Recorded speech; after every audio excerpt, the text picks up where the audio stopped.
All right, we're back at Beanie Bro Sports. It's Noah and Matt. We're talking baseball, and let's head right to Toronto. The Blue Jays have won 13 of their last 15 games, opening up a series against the Rays. Matt, what's happening in game one of the series against Tampa? Well, the Jays offense is just, it doesn't matter who they play right now, whether it's the Orioles, one of the worst teams in baseball, one of the best teams in baseball against the Rays, because they're steamrolling, they're up 7-0. They just converted the extra point. Every score line seems like it's a football game with this team right now. It is utterly insane. That I don't know about you, but every pitcher, every manager should be scared to see this team roll in the town right now because they are just kicking the crap out of any team, any pitcher they see right now. It is ridiculous. It's insane. Yeah, Well, they are on absolute fire. They scored, what, 22 runs yesterday? Like, this team is playing football. They're not playing baseball here. oh yeah, and 11 runs to both games before. And again, like I said, it's already 7-0 today in the fifth here against again the Rays, a good team. So it's just man, this team is just really hard to beat right now. And I know yeah, the Yankees and Red Sox are still, definitely within there. I mean, the Yankees are a game back here. And I mean, well, I guess half a game right now. I mean, provided if the score holds here, the Jays will still be a game ahead. And the Red Sox will see what they do against the Mariners. So yeah, it's still really close between those three teams, and any of those two teams can take the two wild card spots. And one of those teams, any of those three teams could be the one that's looking on the outside when it comes to the playoffs. But like, it just, with all the momentum the Jays have right now, it just really seems like they're going to be hosting the wild card game in a couple weeks time. Like, they're just steamrolling teams right now. They got so much momentum, peaking at the right time. It's definitely an exciting time to be a Blue Jays fan. That's for sure. So I'm very excited. 100%. A few weeks ago, Blue Jays fans were looking to next year, and now they're looking to October, right now in playoff contention, and we might see postseason baseball in Toronto once again, north of the border. Let's go. Yep. I mean, the Jays were 9.5 games behind the Yankees, like October 26th. And now I mean, if August. scoreline holds up today, they'll be a game up on the Yankees now, September 13th. So literally in the matter of like 2.5 weeks, they made up 9.5 games in the Yankees. Well, 10.5, I guess, because they gained a game. Well, you know what, Matt? You lost hope on the Jays, and they proved you wrong. They Yeah, have they been proved you right. tearing They're it like, up these last couple weeks. no, I was definitely not. Honestly, I was definitely not a believer. But I mean, that's why it's a long season. And I mean, again, like, with the Jays' run differential, it was always so ridiculous, and it never, their Pythagorean win loss never aligned with what their actual record was. So you had to figure, like, okay, they had some sort of run in them because this team is better than what their record indicates. Like, when you have like three of the top 5 or 6 guys in WAR, like with Robbie Ray and Simeon and Guerrero Jr., you potentially have, like, if it wasn't for Otani putting up historic number, you could have had arguably the MVP on the team and the Cy Young winner on the same team. So it's pretty hard to envision a team like that missing the playoffs. But it was the Jays just a couple weeks ago. But things have changed drastically, and things are looking good right now. Yeah, I mean, things are exciting here at Beanie Bro Sports. Looking to get some postseason baseball. We're covering it either way, but having a team in Canada in the postseason, it's going to make for a real exciting October. Oh yeah, and I know, like, just for all the fans out there, we were already planning on going live for the wild card games, but the fact that 3/4 of the Beanie Bros sports fans are, I mean, writers are Blue Jays fans, will just make it that much more exciting, and there'll be that much more raw emotion during the game. That's for sure. Yeah, you think it's fun hearing Matt on the live streams? Just wait till he's cheering for his team in a wild card game when they're on Oh the, my the gosh. brink of elimination. It's going to be exciting. That's for sure. Yeah, it is going to be very exciting. I am very excited. Definitely. All right. Well, let's just stay on the topic of the Blue Jays here. I kind of had this plan for later, but if Vladdy Guerrero Jr. can win the Triple Crown, right now he's tied for the lead in home runs. He's fairly close in RBIs. He's a little behind in batting average for Starling Marte. Can he win the MVP, or is this Shohei Otani's? No question. What do you think, Matt? It's still Shohei Otani's, no question. I mean, like, it's just what Shohei Otani did this year was so, like, ridiculous and insane and stuff. And it's like, Yeah, Vladdy is also having a historic season. Like he's arguably having the greatest season by a 22-year-old ever, like 22 or younger. Like he's just insane, and he's gonna win one in his career at some point. But yeah, no, it's gonna be Otani's this year. Like it's just like that's nothing against Vladdy. Vladdy's still doing incredible things, but it's just Otani's just doing like once in a generation type things. So yeah, it's still Otani gets the nod. But how ridiculous is it that we could have a triple crown winner who doesn't win the MVP? Yeah, I mean that's pretty nuts. It just goes to show like what Otani has done this year. It's like I mean, there's no way that's happened before. no, it definitely hasn't. Because even when what it was Trout's technically was it rookie year or second year, and when Miguel Cabrera won the Triple Crown, it was like Yeah, oh, see, Mike Trout had one of the greatest years of all time. When you look at WAR and his uh like his player value that year, but because Miguel Cabrera did win the Triple Crown, he still won most of the first place votes because it was a rarity the first time since 1967. So it Triple Crown does it, but I mean when you're your team's best pitcher as well as your team's best hitter, that also does it as well. yeah, definitely. It's absolutely ridiculous. I mean, Vladdy Guerrero Jr. is having one of the best seasons, and Shohei Otani, it's just totally different game. Like he's not even gonna get a first place vote, Vladdy Guerrero Jr., which is ridiculous. Yeah, no, it is for a guy that is flirting with a Triple Crown this late in the year at such a young age. Yeah, and doing it for a team that's in the postseason hunt and had a ridiculous 2.5 weeks and likely going to make the wild card now. Yeah. Oh man. It's nuts. No, it is nuts. And like I want to know if because you're talking, I mean, there's three, obviously the Rays are doing their own thing at the top. And yeah, they're getting crushed today, but they're still 9 games up and they're gonna win the division with ease. But you got the Red Sox, Yankees, and Jays, all fighting it out for those two last wild card spots. I wonder if it's ever happened where there's been 4 teams to win 90 games in the same division. Like since this current, that would be insane. It would be insane. Games. That is utterly ridiculous. It could happen. It's quite possible. I mean, the Yankees are at 80 wins right now, and they're 4th in the division. Yeah, that's insane. Yeah. You finish 4th with 90 wins. That's nuts. We could have 3 teams in the same division tie for the wild card. It's absolutely ridiculous what's going on in the AL East right now. And then you talk about the NL wild card, which is just taking a totally different landscape. The Padres and Reds have had awful stretches. I think the Reds have won 6 of their last 18 games. Padres have been even worse. And now suddenly the NL wild card is open. Cardinals have a shot. The Phillies have a shot. Even the Mets are still in it. And we're talking about crazy postseason baseball coming up. And the AL and National League, they're just taking completely different routes. American League, you got so many good teams at the top, and the National League, it's just a bunch of teams dueling it out who can't seem to win. Yeah.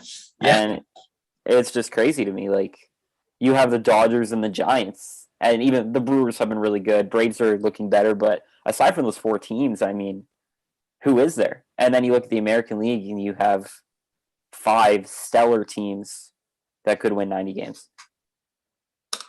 Yeah, it's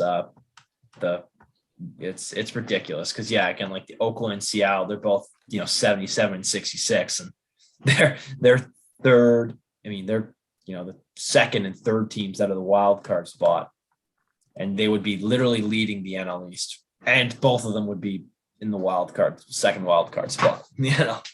Yeah, and not just in the second wild card spot, they'd be ahead by 2.5, 3 games. Yeah, it's ridiculous. It is ridiculous. Well, that's the difference between the 2 leagues right there. It's not even the fact that there's a designated hitter. It's just that one league's good, one league's not. Oh, yeah. One league has the Dodgers, Giants, and Milwaukee to less extent, and, rest of the crap. And then the other team, I mean, the NL East, AL East, that's the big difference. Yeah, but I mean, you mentioned the Brewers. Are they really that good, though, or are they just taking advantage of being able to play the Pirates, the Cubs, the Cardinals, and the Reds?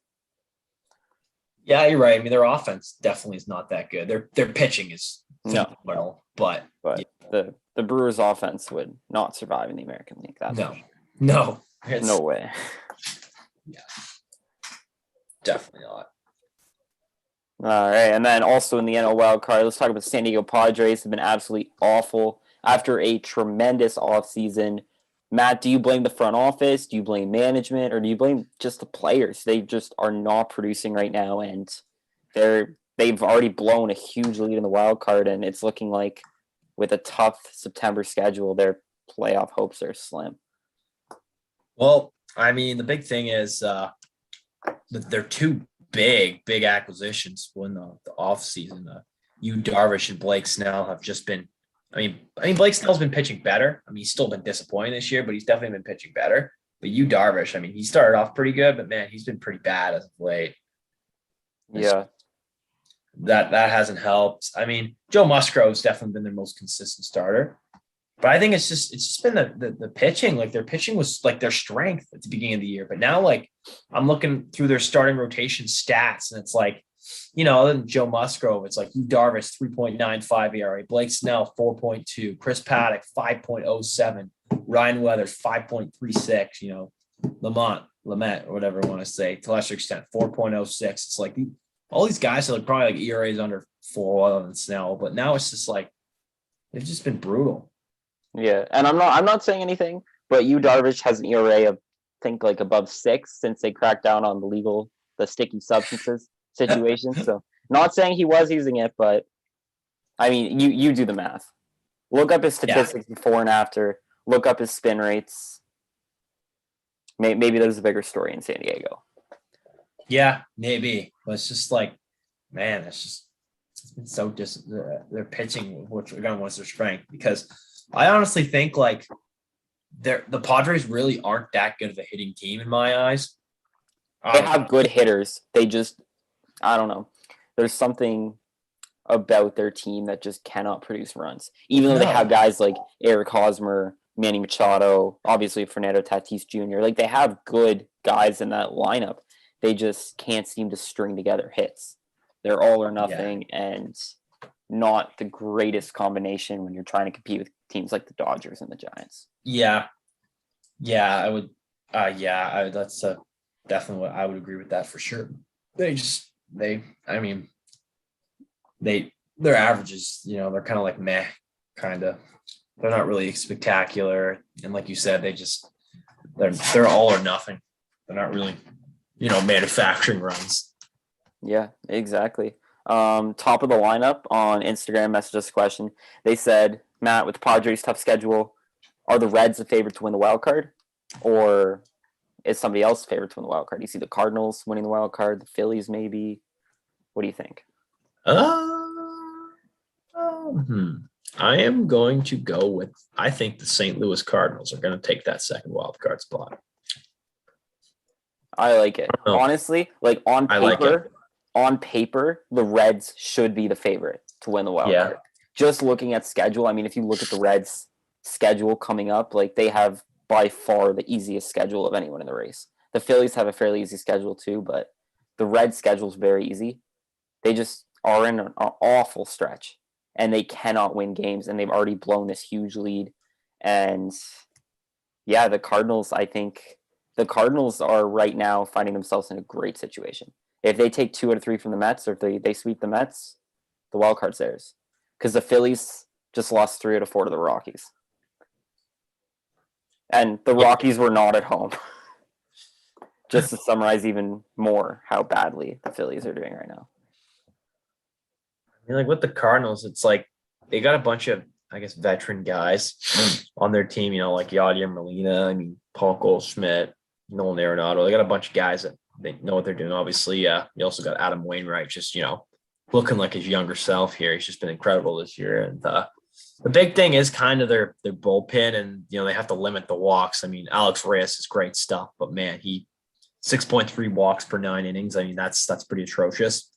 And he's blown up. He's had his blow ups this year, that's for sure. Yeah. Obviously, he's got good stuff with the 81 strikeouts and 64 innings. But I mean, they arguably probably have one of the better defenses in the league, with Nolan Arenado at third, Tyler O'Neill and Harrison Bader and, in the outfield. And obviously you got Yadier behind the plate. So they got a team that, does the little things right, especially with regards to defense, arguably one of the best defenses in the league.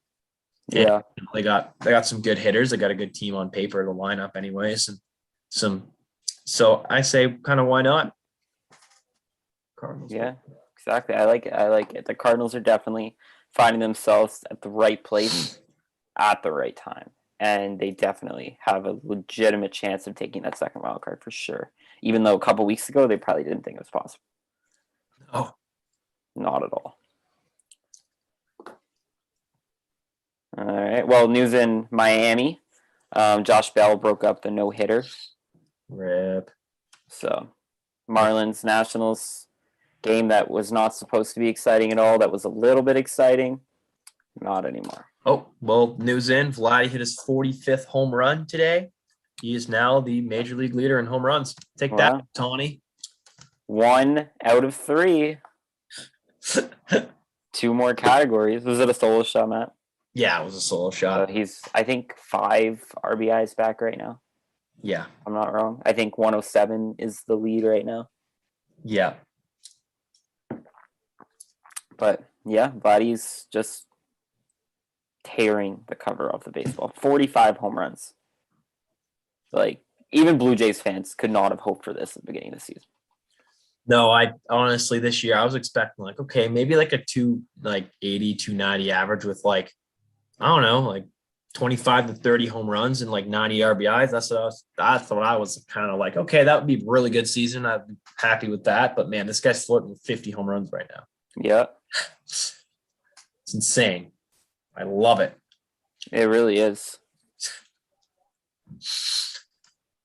Man. The Blue Jays are on a run and they just keep hitting. Every time I look at the score, they're up by another run. Yeah, and again, Hernandez another hit. He's 4 for 4. He's hitting the ball like crazy too. It's just everyone's hitting this lineup. 15 hits today, 15 for 31 today. The batters, it's just insane. There's some good games today. I mean, Jays Rays is a good one, even though the Jays are winning 8-0, even better actually. But Mariners Red Sox at 10, that's a huge game for the AL wild card. And Yankees won today. Mets Cardinals is pretty big in the NL wild card right now. Cardinals are up 3-0 in the 6th. Adam Wainwright's pitching a great game.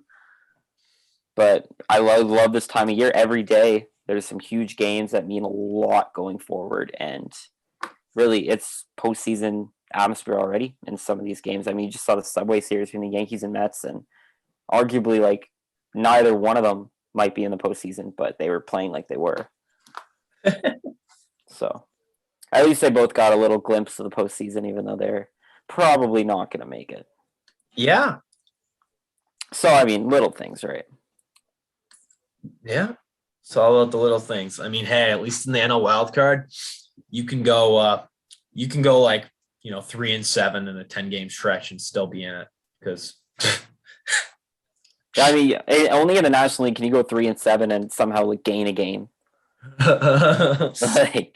It's pretty awful. Yeah, it's pretty bad. It's pretty funny though at the same time. Oh man.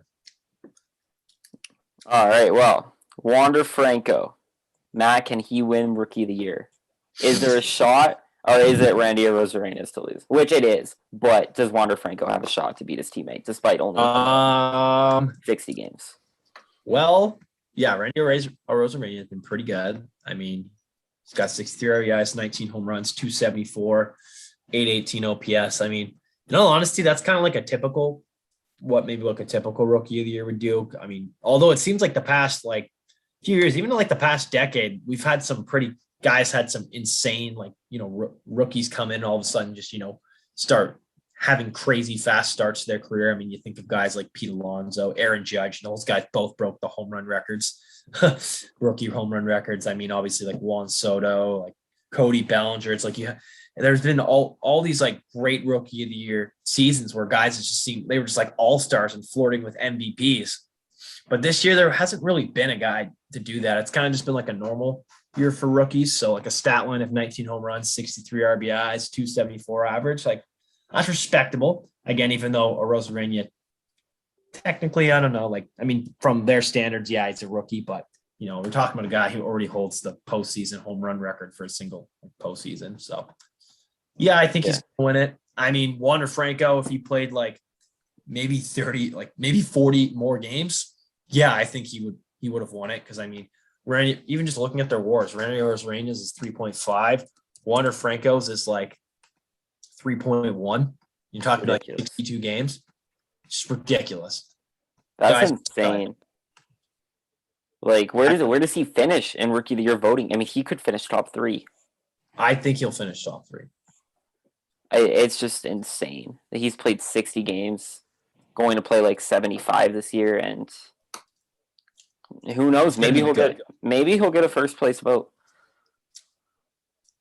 I mean, never know. It depends how you look at Rookie of the Year. I mean, do they have to have certain? I mean, I know it's like a guy can't play like 10 games, but like if a guy is like, is he the best rookie maybe by like talent wise this year? Yeah, probably. I mean, he's only 20 still as well. That's another thing. But I mean, if you're a writer or someone that maybe looks for, you reward someone who's done it for a longer, consistent basis, then yeah, Wander Franco maybe not be your guy. But if you're just looking at the guy who's been the best, most impressive in the time they've been in the league this year, then yeah, maybe you could have a strong case of giving him a first place vote.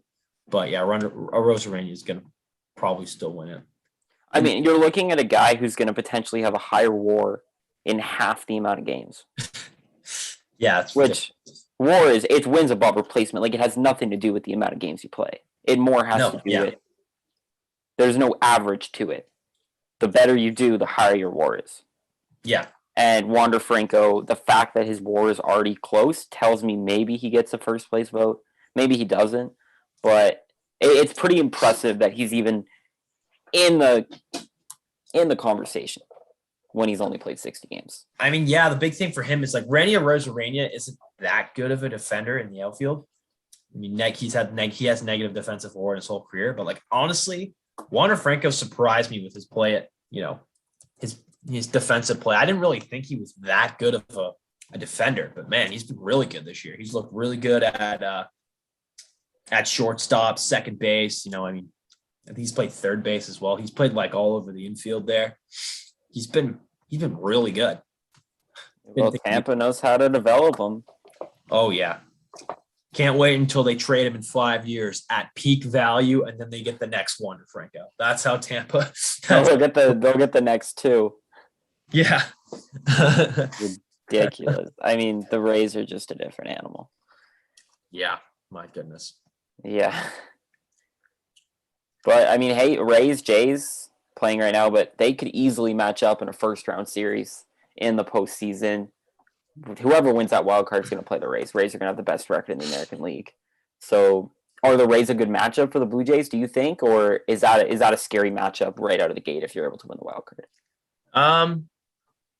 Well, in terms of, I know the Rays have scored more runs than the Jays this year, but I mean, you look at the last I think I saw a stat. The Jays are averaging like 8.5 runs per game right now, like the last 16 or 17 games or something.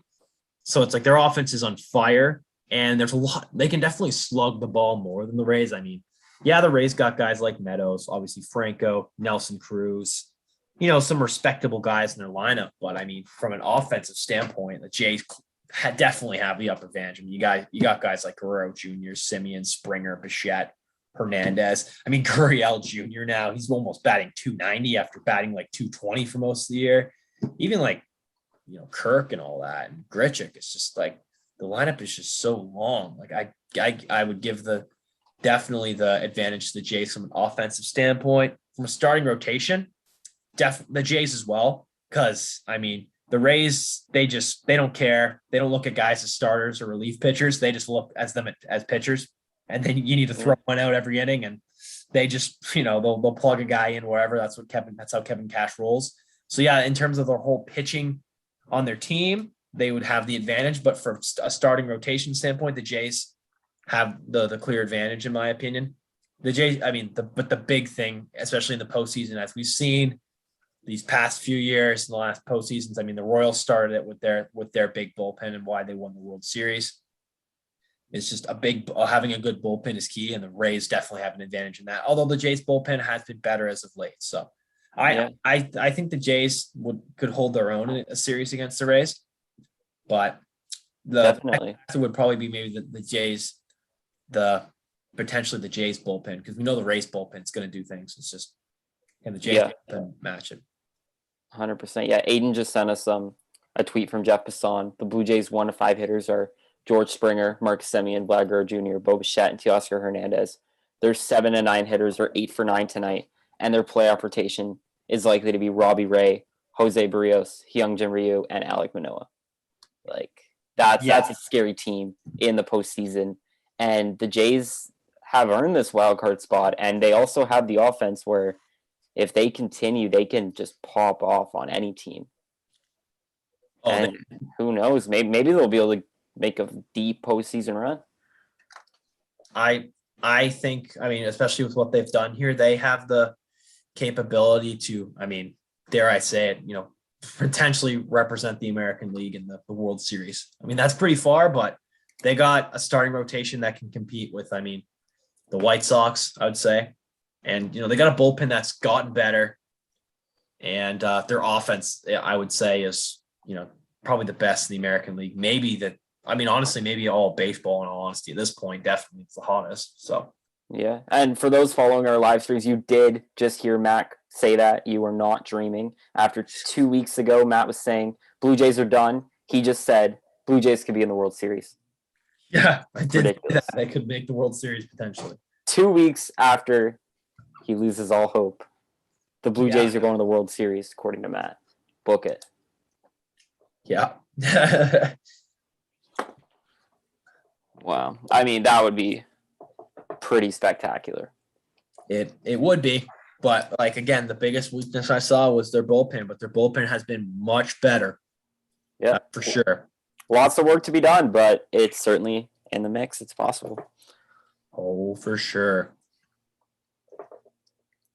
All right. Well, how about the Yankees? Big win over the Twins today. Let's talk about them for a bit. Honestly, if they lost that game to the Twins, they were down 5-0. It's likely their season's done. Not obviously that they were only been 2 games back. The Jays win tonight, which they're likely going to, but another tough loss. And luckily for them, they were able to come back. Aaron Judge hit a big 3-run homer. Had a couple calls go their way, but they were able to beat the Twins. First time all season they've come back from down 5 runs. And one interesting thing about the Yankees today, Gleyber Torres moved to second base. He's struggled a lot. He's had 4 of his 18 errors this season have come over the last week at shortstop. And Matt, is that him moving to second? Is it more of a short-term thing, or do you think that's the Yankees saying, you know what, you're probably going to end up at second because there's 4 huge shortstops hitting the free agent market this season, and we're going to sign one of them? You're talking about Gleyber Torres, right? Yeah, Gleyber Torres to second. Are the Yankees going to sign a big shortstop this offseason? I mean, 2019, after the big year that he put up, it's hard to even fathom that the Yankees have come to this point where they could potentially sign one of those big shortstops, arguably one of the greatest free agent classes in recent memory.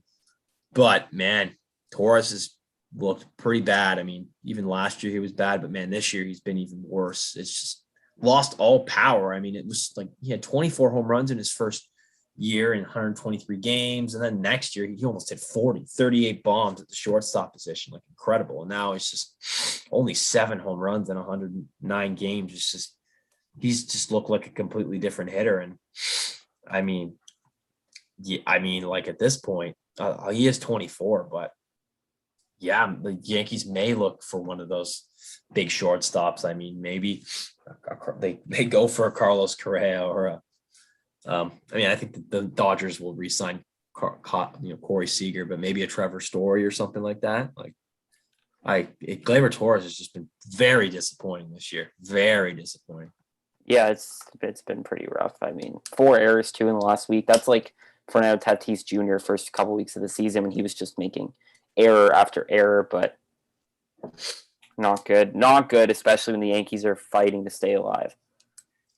Oh yeah, I mean, like in all honesty, like I thought he was actually doing one thing he improved upon because especially his last, he wasn't known as more like a defensive shortstop. He's been kind of bad there, but I thought he started off the year pretty good. And although he still wasn't hitting, then it was like, okay, well at least he's giving you valuable defensive short, but now he's not hitting, and his defense has started to like fall behind a bit as well. And it's just like, yeah, he's looked pretty lost out there for sure. And one of the reasons the Yankees may be looking on the outside when it's all said and done this season. Yeah, 100%. I mean, shortstop's a key position, and going into the season, Gleyber Torres was supposed to have a great year and just has not happened for him. Kind of similar to Cody Bellinger for the Dodgers, has just been awful this year. It's been pretty bad. Gosh, a completely different story. That man. Yeah. Oh my gosh. I mean, with respect to Bellinger, he did break his leg this season. You could attribute his lack of offense, his lack of really hitting this season. He's been absolutely awful, but you can attribute it to that. He was doing pretty well before he went on the injured list earlier this season. But, I mean, for the Dodgers, who really don't have any weaknesses, Cody Bellinger's hitting 160. And he was supposed to be one of their top 2 hitters this year. Yeah, I mean, I remember we were talking about the Dodgers potentially being one of the greatest teams of all time. I mean, because you looked at this lineup, they had Mookie Betts, Bellinger, Justin Turner, Corey Seager. I mean, you had MVPs everywhere in this lineup. And never on the fact that later on we would learn that they would trade for Trey Turner. Yeah. That had something else to it. And it's just, this lineup's so good. I mean, the lineup's so good. I mean, yeah, Cody Bellinger sucks, and I hope it'd be nice to see him hit better. But like the fact that he's not hitting, it doesn't really affect this team, and because the teams that their offense is just so dominant, especially with the addition of Trey Turner now. So, but I mean, Matt, in his last 10 games, Cody Bellinger has 1 hit. So things have not been going well for Bellinger in LA. No, and that's the thing. It's so competitive, the Dodgers lineup. It's like they got a deep bench. It's like, I just throw another guy in, and it's it's pretty insane. Yeah, but I mean, now you're getting to the point where, are the Dodgers going to bench Bellinger? I mean, right now it's fine, but come postseason, he's not producing. You got to bench him, but that's a veteran guy who's done a lot for this franchise in just a couple years. He's still young. That's a tough call to make for the manager. It is a tough call to make, but if you're potentially playing like the Giants in a 5-game like series, or even like, I mean, obviously in the wild card game, it's like you're going to start whoever you think has the best matchup that day, depending on who starts for the other team or whatever, Reds, Padres, whoever's in that game, if the Dodgers end up going there. So it's quick. Like if a guy's not producing, like you want instant results in the postseason, it's like you have to, if you have to shake up the lineup, so be it. Yeah, 100%. Recency bias for sure in the playoffs. Definitely.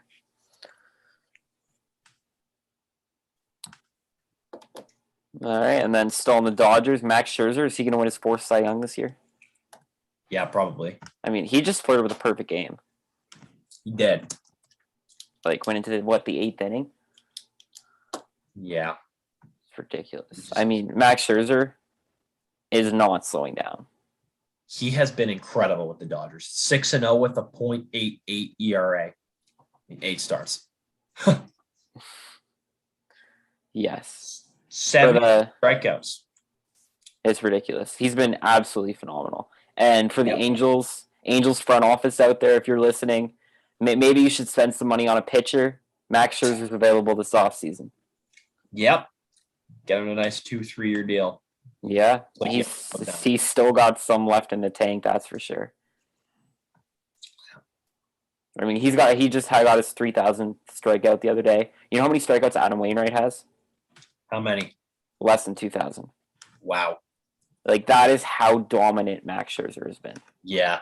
Because everyone knows how dominant Adam Wainwright's been. Max Scherzer has 1,000 more strikeouts. Oh, yeah. It's insane. Yeah, and he's 36, and he's he's just Yeah. still dominating hitters, overpowering them this year. And man, he's been so good.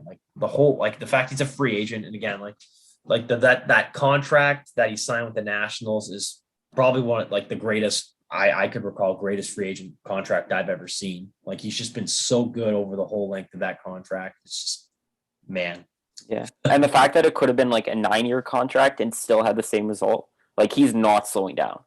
No. Usually when you sign a guy to a 7-year contract over $200 million, you're not expecting his last 2 years to be great. Yeah. And it has been.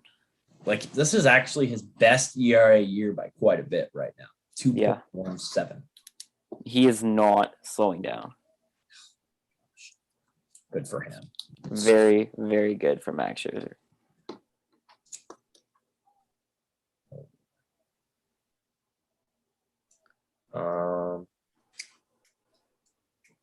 So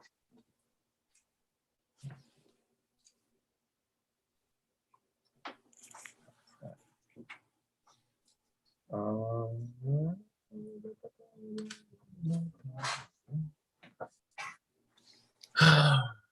right, what else do we got to talk about? We can go through the standings in a moment. But, I mean, kind of talked about rookies a little bit. But back to just the whole Jared Kelenic, Wander Franco debate we had earlier this season. Wander Franco has been phenomenal. Jared Kelenic has not been phenomenal. He's hitting 166 this season. He has 31 RBIs and 271 at-bats with 87 strikeouts, 45 hits, 28 runs scored. Not good. -2 WAR. -2 WAR for Jared Kelenic. He's been atrocious defensively. He has been. He's not been good. And, I mean, negative. Whatever. I was a little bit wrong on that one. But, hey, it's a long career, Matt. Who knows? He's still only 21. He's still only 21. It's just a few bad months. He'll figure it out. He will, maybe. He's a Mariner, so maybe he won't figure it out. No. Because, I mean, with how close the Mariners are, imagine, like, how much closer they would be if Jared Kelenic was doing what he was supposed to do when he came up. Gosh. And that's a huge series for the Mariners right now, playing the Red Sox. Huge series for the Blue Jays, too. I mean, if you think about it, the Mariners can beat the Red Sox. That's huge for the Jays. Oh, I would love that. Yeah. All right. Welcome, Justin, joining us. Hello, dear friends. Hello. We're just talking about how bad Jared Kelenic has been this year.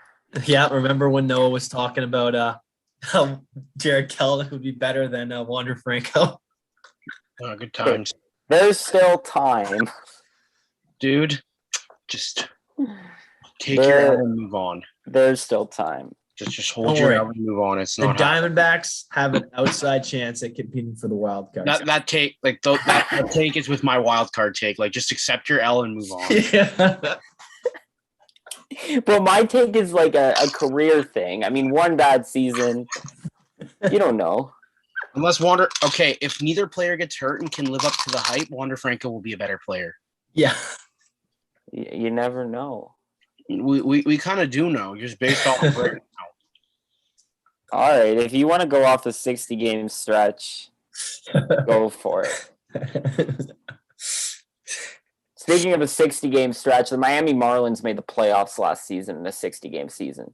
So yeah, that's fair. You want to go off a 60-game stretch, sure. Then it looks like the Marlins are a very good team, or at least much better than their record this year shows. Because, hey, they made the playoffs. Kelenic stretch is a lot longer than 60 games at this point. Is it that much longer? He's over half a season at this point. 74 games. Yeah, I mean 14 games more. Same thing. He's had 300 plate appearances. It's not so little anymore. That's half a season. His defense has been the bigger issue, in all honesty. The defense is a bigger issue than a 556 OPS. His defensive WAR is -1.3. Okay, but look at the bright side. He's stolen 4 bases this year. Caught 4 times, though. Yeah, but just about every time he gets on base, he steals. I guess. Meanwhile, we have Wander Franco in his 62 games, only 30 less plate appearances. So pretty similar samples. His slugging percentage is less than 100 points lower than Kelnick's OPS. Okay, I want to hear Justin's take on this one. We were talking about it earlier. Is there any chance Wander Franco gets a single first place vote for Rookie of the Year? I don't think he has enough time in the bigs. So no first place votes. I mean, maybe someone will give him one. There's always that one writer out there who likes to be different than everybody else.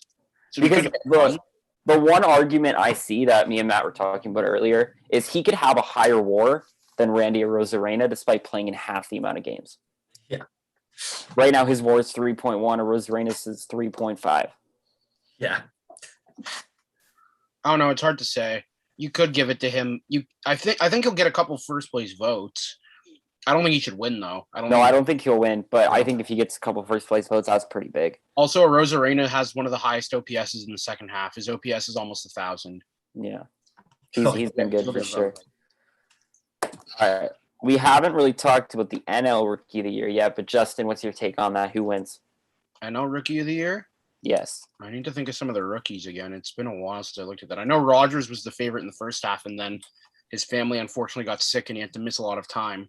Yes. And right now I'd put him as number 2 to win the award behind Red Star Jonathan India. Oh, India. Yeah, that's the guy. Yeah. I don't think Jonathan loses. Yeah, he's hitting 273. He's got 127 hits, 64 RBIs, 20 home runs, 85 runs scored in 466 at-bats. The OBP is a rookie. Wow. Yeah. He's been good. 5th overall pick, living up to the hype. Yeah. There you go. He was what? Was he one ahead of Jared Kelnick? He was one ahead of Jared Kelnick. Well, okay, but 3 years old. Jared Kelnick was drafted as an 18-year-old. India was taken out of college, so yeah. Let's not go there yet, Matt. Not yet. Hit by 19 pitches. That's why his thing's so high. So that's a good stat to go on.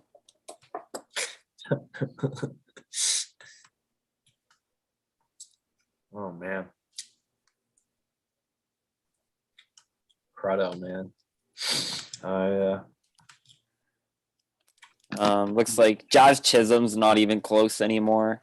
I mean, he's had a good year. He's just not at the top. He's easily, in my opinion, he's the most electric of the rookies. It's just he's not going to win any awards. Yeah. Like from a pure entertainment perspective, he's up there. He's fun. Yeah, he's there.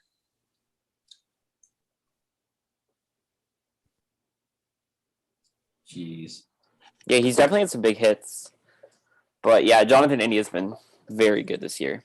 You talk about Brian Hayes was the favorite to win this year. He missed a lot of time, but he's hitting 255. I mean, 310 at-bats, 5 home runs this year.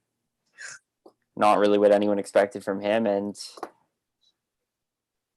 Pirates suck, so I mean, it doesn't really matter. Pirates do suck. Yeah, but I mean, he was supposed to be the one bright spot this season, so at least the one bright spot's hit 5 home runs. But I mean, whatever. It is what it is. Pirates baseball doesn't really matter anyways. No, it doesn't. No. It won't matter for a while. All right. Well, talking about teams clinching soon. Milwaukee Brewers magic number is 5.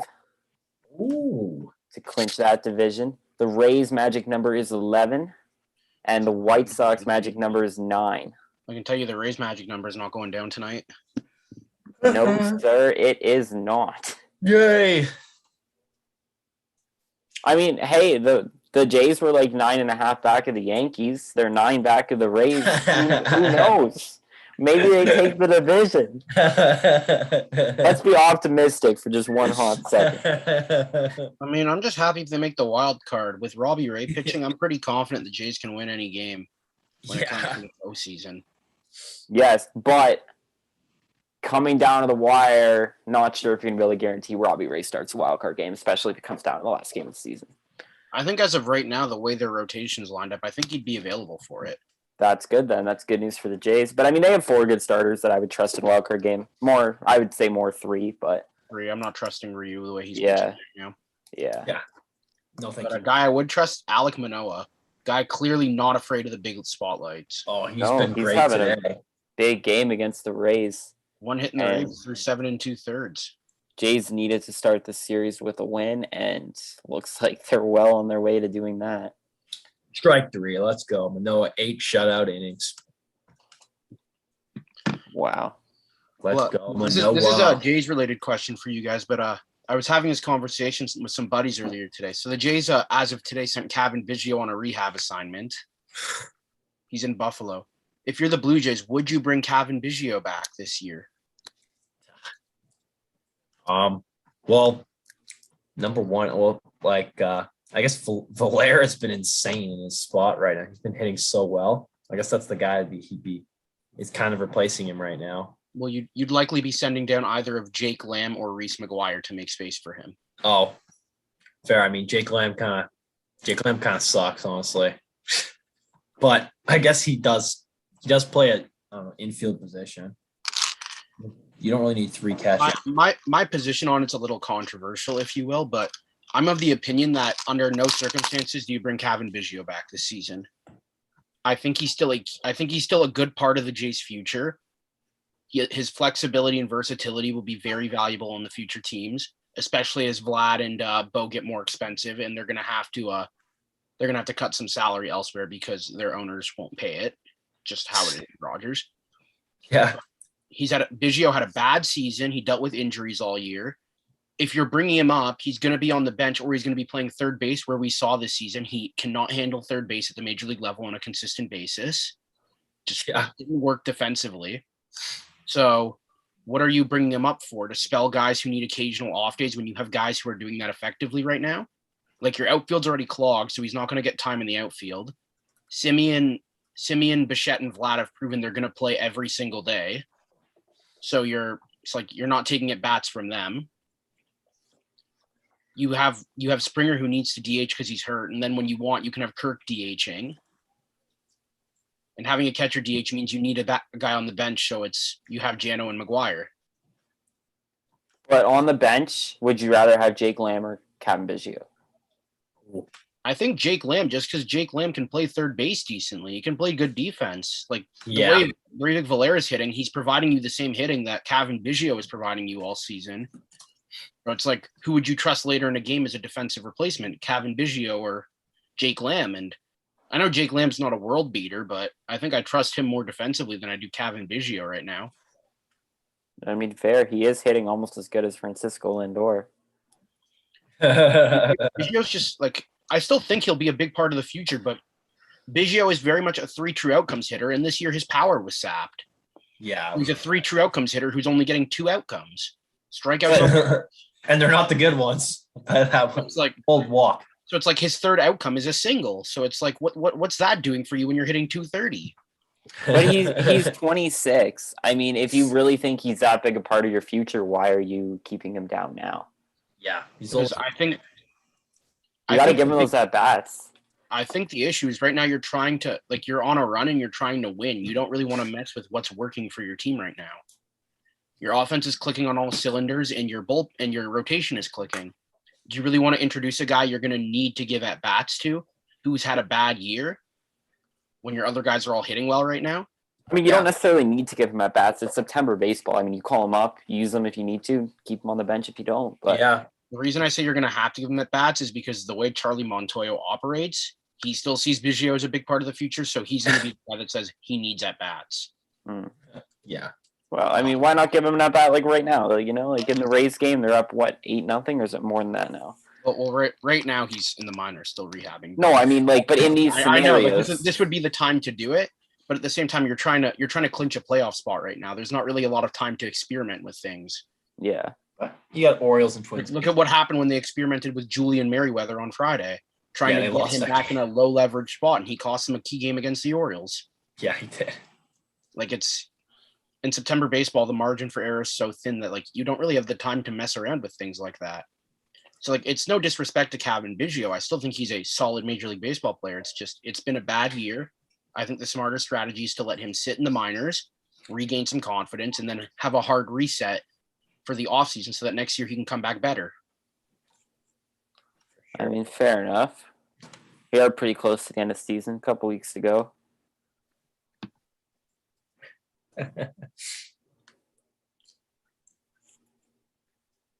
Yeah, I mean, I like Flair. I mean, he's on fire. You're not going to take his bat lineup right now. Plus, a switch hitter too, which I like. That crud. Astros are up on the Rangers right now, 9-0. Obviously, Rangers suck, but 9 runs in 3 innings. Yeah, they suck. Yeah. Mariners and Red Sox getting underway. 20 minutes from first pitch. Dodgers playing the D-backs. Should be an easy win, hopefully. And Giants-Padres is starting right now, and that's going to be a big game. Padres need something here, and Giants definitely are not in the position to give it to them. I mean, they're 2.5 games up on the Dodgers right now, looking to close out the West. Padres are just looking for any sign of life right now as they're barely holding on to life in the wild card. Yep, they blew their easy stretch. Yes, they did. Team. And now they have the toughest stretch left in baseball.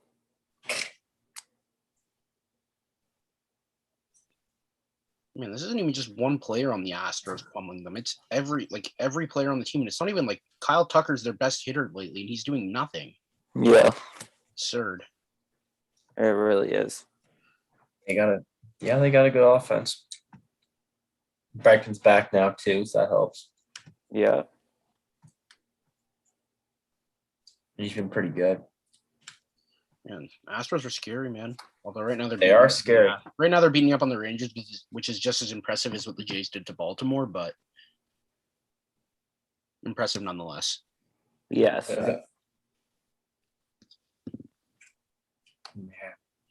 All right, gentlemen, I have to run out and do a quick errand. I should be back in 10 to 15 minutes. When I get back, I'll be back for some more baseball talk for a little bit. I just got to run out for a minute. All right. But I will return. Don't worry. Save me some juicy questions to talk about. I'm feeling opinionated tonight. All right. Now we got to think of more things to talk about. Yeah, good luck. Yeah. I'll be back in 10 to 15. All right, Justin, we'll see if we can survive 15 minutes without you. You better hurry. It'll be hard. Yeah. Justin is the heart and soul of this live stream, and we'll see if we can keep it going. Oh, yeah. Teoscar Hernandez, 5 for 5 today. Another hit. It's so crazy, like, how the Jays got Teoscar Hernandez, like, years ago for literally, like, Francisco Liriano. Yeah. It's ridiculous. Teoscar Hernandez is batting .577 in his last 7 games. Jeez. My goodness. .962 slugging. Oh, my. So good. I remember seeing this guy as a fan in 2018, 2019. I was wondering, it's like, why is management giving this guy so many at-bats? He strikes out on 3 pitches all the time. He's an all-or-nothing guy. He sucks. He's a bum. And then last year happened, and it's like, yeah, it was only 60 games, but he looked pretty good. And I was like, okay, I want a silver slugger, but I mean, anything happens in 60 games. I was, intrigued by his stats last year. But, I was still taking a wait-and-see approach. But, man, this year, he has proved me wrong. He's batting .307 right now with 27 home runs, 102 RBIs.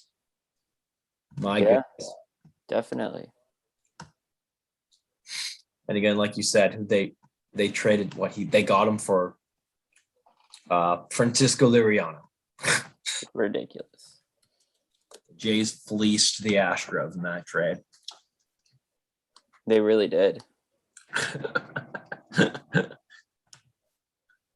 So Starling Marte needs 88 more at-bats this season to qualify for the batting title. Oh, really? Yes.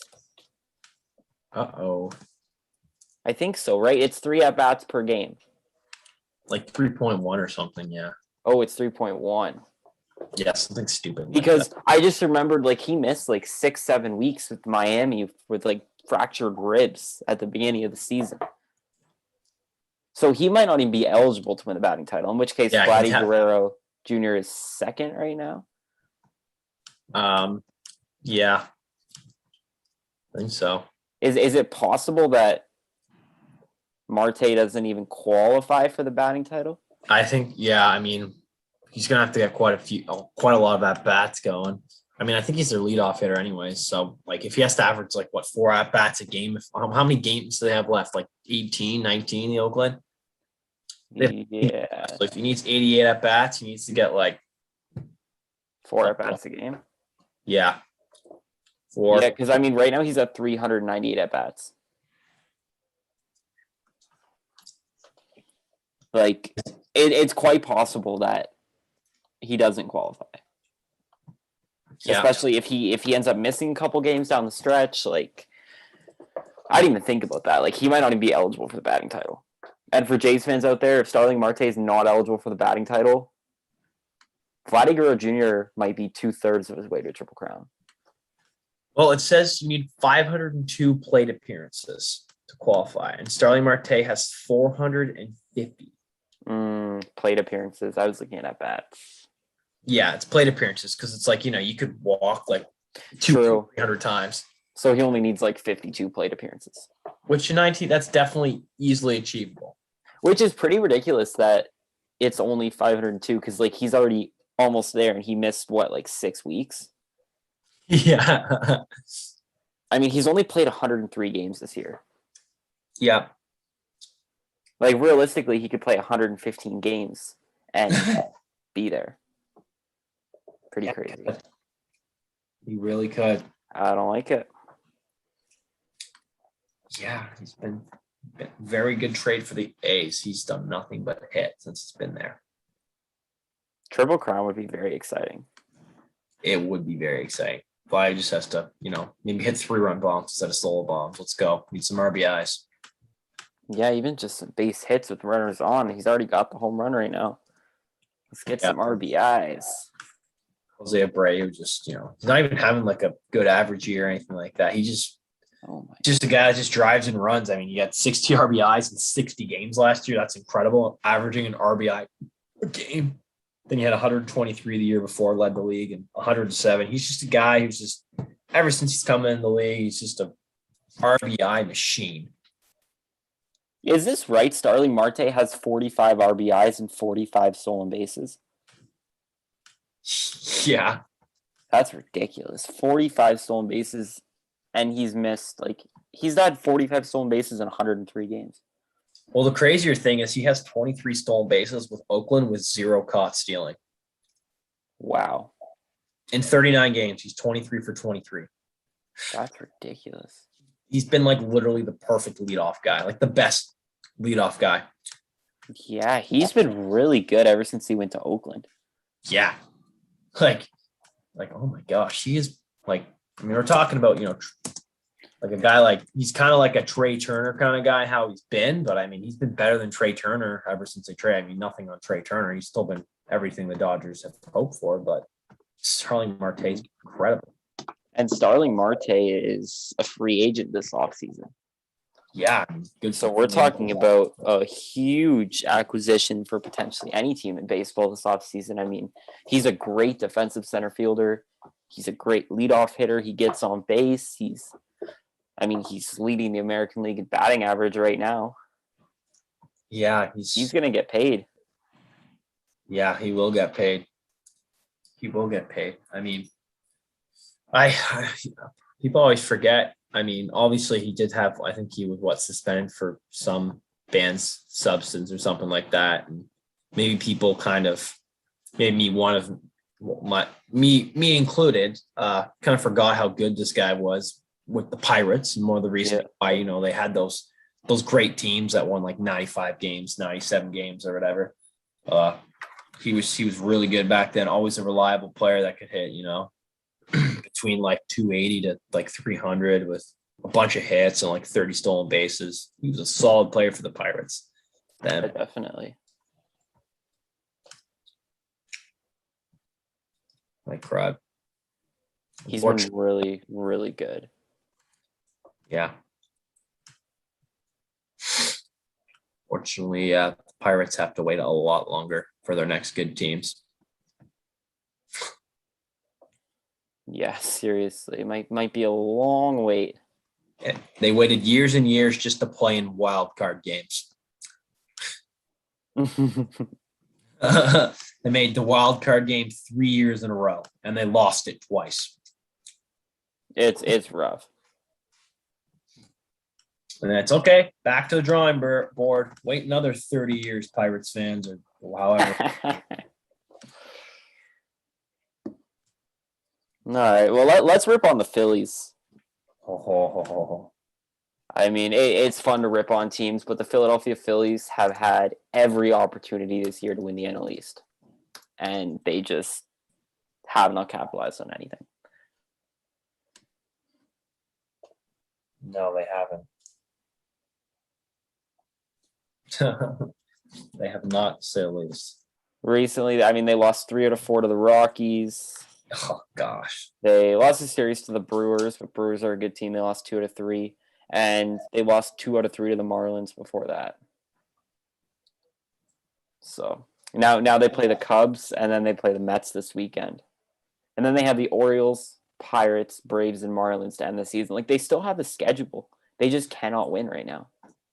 It's ridiculous. They lost to the Rockies 4-3, 11-2, and 5-4 in their 3 losses.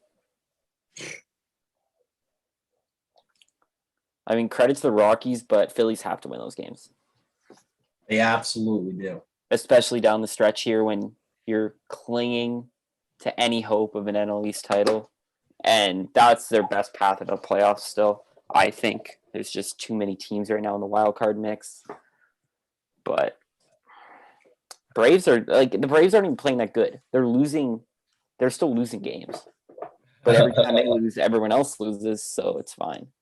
Yeah, welcome to the NL East. I mean, right now the Mets are losing 3-0 to the Cardinals. In the 8th inning, they can't even score a run, yet alone win a game. So it's just a lot of missed opportunity for teams in the NL East.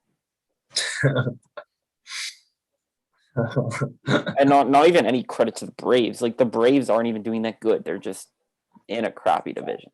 Yeah. They're not that good. Like, okay. No. Like, the Braves are barely in wild card contention if they're in another division. Yeah. They are by far I'd say the worst of the division leaders. Yeah. But, I mean, they are by far. But, I mean, also, if you look at the American League, the White Sox and Astros have struggled lately. They have. They really have. They really have coasted. And that is not what you want to do entering the playoffs. No. I mean, I do think, like, the White Sox, again, I thought they had a good team on paper. I think they're pretty vulnerable heading in the playoffs because, again, they play in the weakest division in baseball, and they're still coasting, and they really struggle against good teams. Oh, 100%. They've won 82 games, but they're in the easiest division in sports. Oh, yeah. I mean, the NL East is bad, but the AL Central is really bad. Oh, yeah. Like, the White Sox, the only team above 500. Like, the records are actually quite similar if you compare the NL East with the AL Central. But the AL Central just does not have that many good players, aside from the White Sox. But it's rough. Like, the White Sox have not played well. No, they have definitely not played well. And then the Astros in the West have just, like, coasted as well. I mean, luckily Oakland and Seattle have also coasted. But the Astros should have locked this in the bag already. Yeah, they're lucky neither of these teams has, gone on a decent run the last little bit. Because, yeah, it hasn't seemed like Houston or, again, like Houston, the White Sox, they're just coasting, like you said. They're just playing 500 baseball. And, I mean, yeah, that's, like, fair. But, if you're gearing up for the playoffs and you got a comfortable lead, especially the White Sox 12 games up, you still want to make sure you're going in hot. I mean, look what happened last year. The White Sox, they were first in the division for most of the year, and granted the short schedule. then they blew it down the end, and I think they got swept in the first round or something like that. I'm pretty sure. Yeah. It's important to play well here. It really is. Like down the stretch, it's the most important time. And obviously, like early in the season games are just as important, but down the stretch, they mean a heck of a lot more. Yep. You need a peak. You need to start getting roaring for the playoffs here. That's Jay's so dangerous right now. I mean, they just finished off a win here. Couldn't quite get the shutout. I mean, they took Manoah out after 8 strong innings. Meadows hits a solo bomb in the 9th, but hey, Jay still win 8-1. That's the important thing, and they keep on winning. Doesn't matter who they're playing. They're crushing. Exactly. Crap.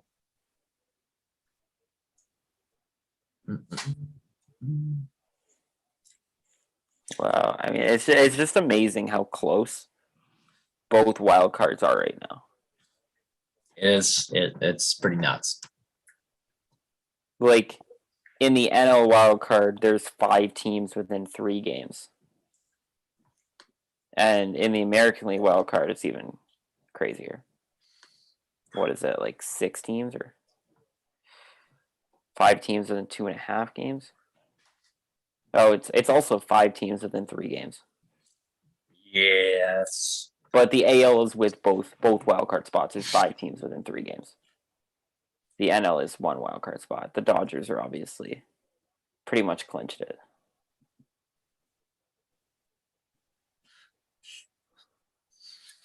Well, the Twins' elimination number is 1 in the wild card.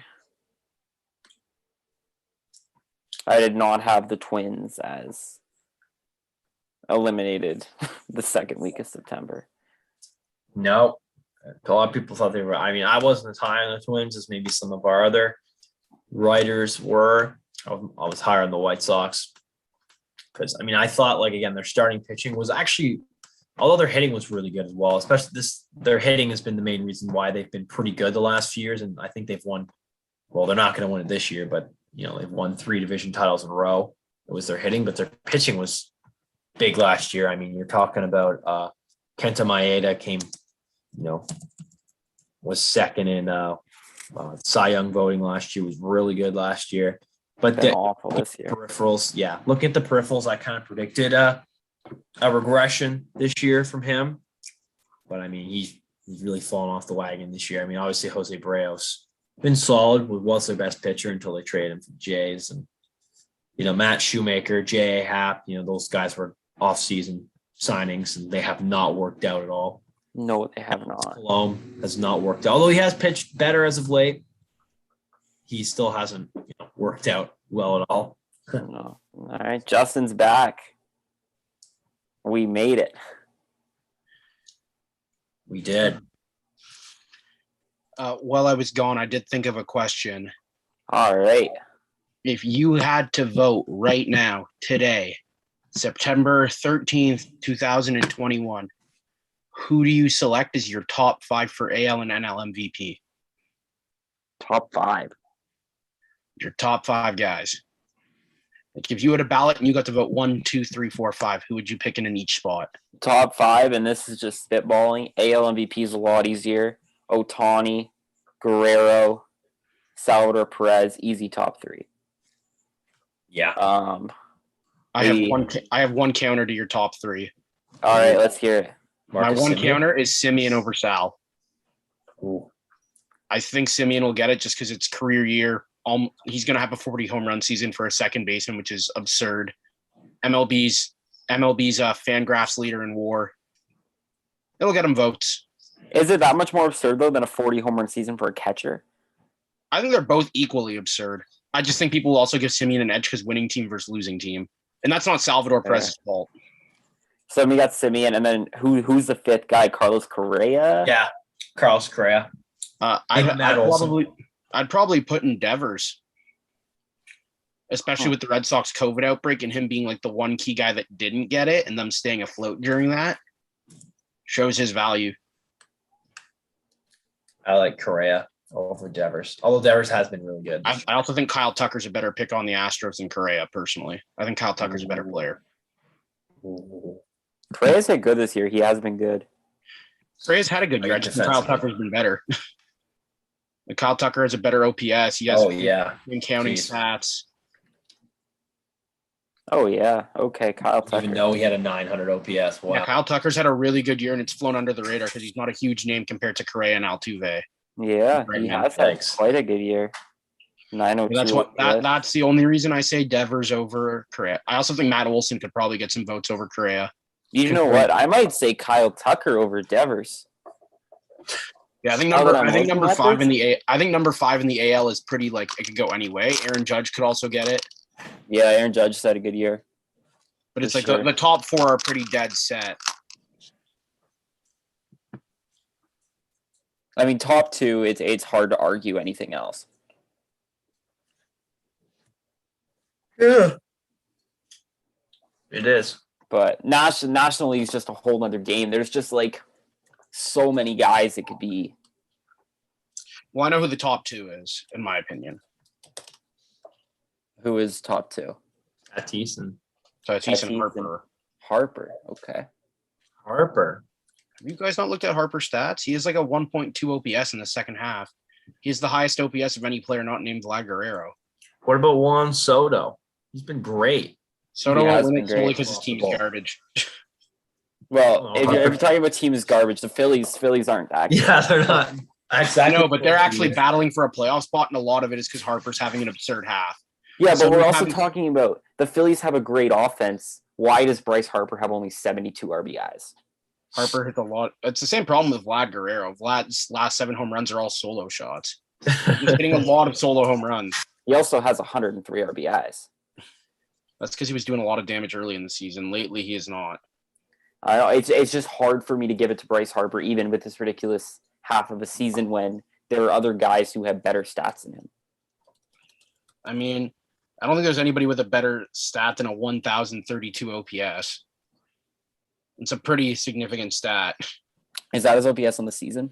Yeah, that's his season OPS. I mean, that's a good OPS. Not gonna lie. He's the only player in the NL above 1,000. The only other player above 1,000 in all of baseball is Vlad. All right. Harper's gotten the love from the voters. A lot of writers who would be voters have been saying that he's right now, him or Tatis are their favorites. So who do you think wins, Tatis or Harper? I really think it depends on if Tatis can push the Padres into the playoffs. And who are your other 3?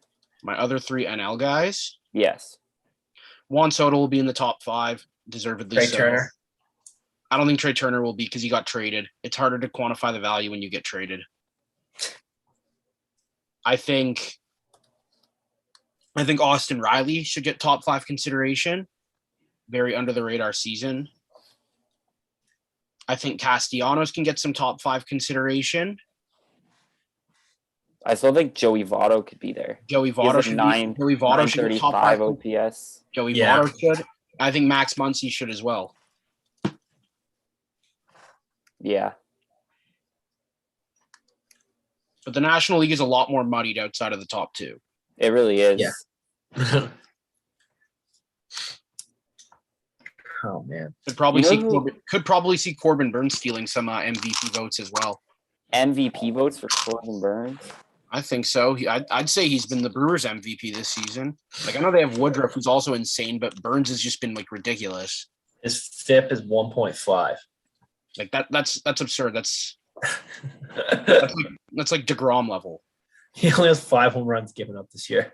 Like, not really as much on the MVP scale because he's obviously not going to win the MVP. But I just realized how good of a year Tyler O'Neill is having. He has an 866 OPS. Oh, yeah, O'Neill's had a good year too. He won't get MVP. No, he won't. But I mean, he could be top 15 for MVP for sure. I don't think top. Great 15. defense I think he'll get down ballot votes. Okay, fair. But I mean, he has been very good, and we talked about very Canadians. Good. Joey Votto and Tyler O'Neill. That trade, Tyler O'Neill for Marco Gonzalez, has worked out really well. Yeah, definitely. It'd be nice if Marco started pitching better again, like he did a couple of years ago. But yeah.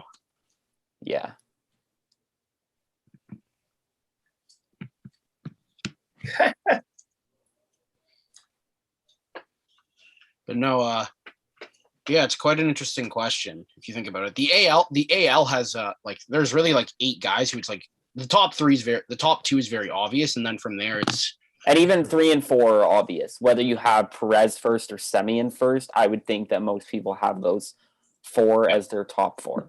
Yep. Yeah. Agreed. I mean, Salvador Perez has really impressed me this year. I think the big knock on Salvador Perez is he's the worst framing catcher in baseball. And I think voters will take that into account. Really?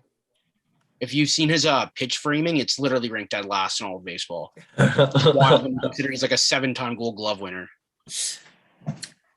Got to get opposed though. Like, for example, if you look up Fangraphs versus Baseball Reference WAR, Fangraphs WAR takes into account pitch framing. Baseball Reference WAR doesn't. Sal Perez's WAR for each is literally double. So his Baseball Reference WAR is literally double his Fangraphs WAR. Wow. Like for his season and his career. Wow. That's how absurdly bad his framing has been. That's insane. Like here, let me just pull it up because I was actually looking at this the other day because I was very intrigued by it. So on Baseball Reference, Salvador Perez has a 4.9 WAR for the season and a 29.2 career WAR. Jeez. If I go to Fangraphs, Salvador Perez, let it load because Fangraphs is incredibly slow. Yep. Yes, it is. For his Fangraphs WAR for the season, it's 2.6, and for his career, it's 14.5. Yikes. Literally split in half. Literally doubled. Like it's just crazy how bad his pitch framing is. And like I know that shouldn't be like a full MVP knock for him, but like considering he's a catcher, it's kind of an important part of his position in game. Yeah. I mean, like 40. I mean, the guy could hit 45 plus somewhere as a catcher. Pretty nuts. Well, yeah, you're still gonna obviously take his offensive production. Yeah. It's just you're gonna need some more defensive production there too, since that's kind of what your position entails. Yeah. No. Fair. Like again, he should still be top 4. Like that's absolute. Even third would be like that's well deserved. It's just I think that's gonna knock him a lot. Yeah. That's fair. That's a good point that I didn't really think of. But I mean, obviously Ohtani's winning MVP. Justin, do you think there's any chance Vladdy gets one first place vote if he wins the Triple Crown? If he gets the Triple Crown, I think he could steal the MVP just because Ohtani's had a bad second half and the Jays are likely going to sneak into the postseason. Do I think Vlad should win the MVP? Personally, no. I think what Ohtani's doing is equally as absurd as anything Vlad's doing. And he's doing it with a lot worse of a team around him, considering Trout and Rendon have missed basically the entire season. Yeah. So I think Ohtani should win, but I can see a scenario where Vlad does steal the MVP.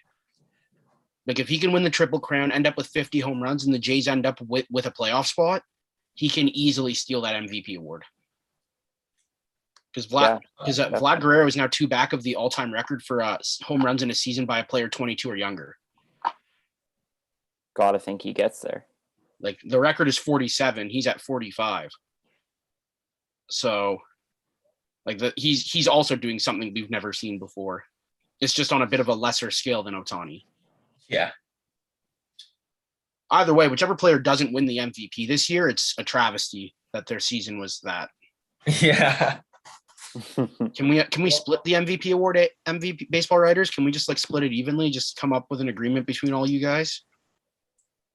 Yeah, honestly. Find a way the math works. Well, luckily, Guerrero, 22 years old. He's probably going to win one in his career. Well, you would hope so. Yeah. Remember when he was called a bust? Good times. Oh, yeah. Then he hits a 114 mile per hour piss missile with a 15-degree launch angle, and it's a home run. Like, Jesus Christ. Yeah. Oh, the one today? That's why I still have faith in Jared Kelnick. If Vladdy can do it, Kelnick can do it. Let's go. Vladdy was never this bad. Okay. But define your definition of bad. Sub 600 OPS, dude. Vlad was never that. But he has 10 home runs this year. That's twice as many as Cabrian Hayes, who was supposed to win Rookie of the Year. That's fair. Brian Hayes has also been a huge disappointment.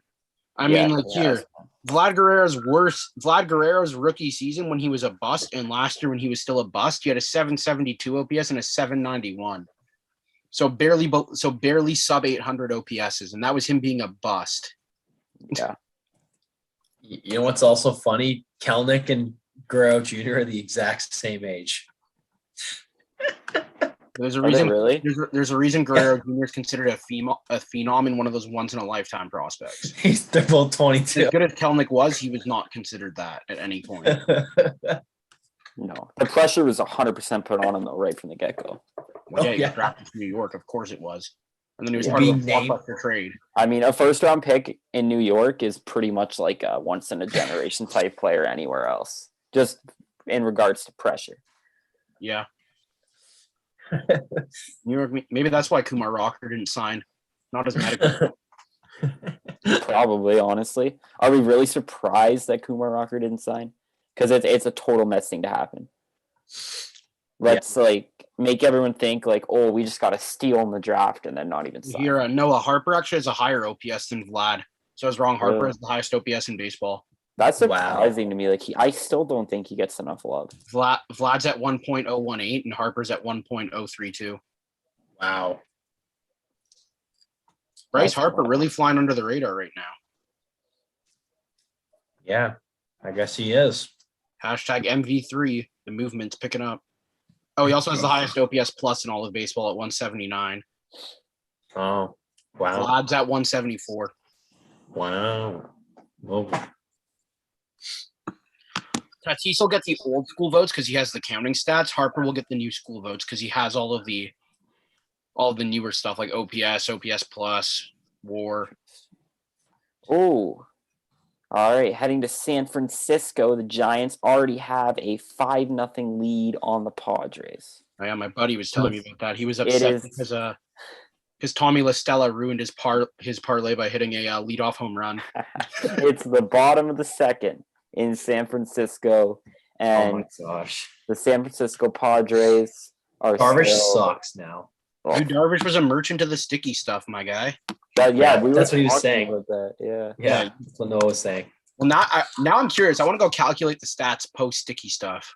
I think it's like a 6 ERA or something crazy. He's been brutal. He's been off. Oh, Jake Odorizzi's injured.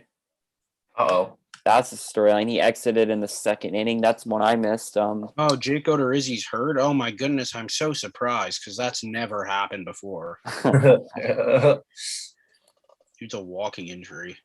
Yeah, I guess. Glad the Jays didn't sign. Mets are about You done. fit perfectly here, Matt. Yeah. Diamondbacks are up 1-0 on Clayton Kershaw and the Dodgers. When was the sticky stuff ban implemented? That's I knew a it was great June. Does anyone question. remember the date? Let me pull it up. One moment.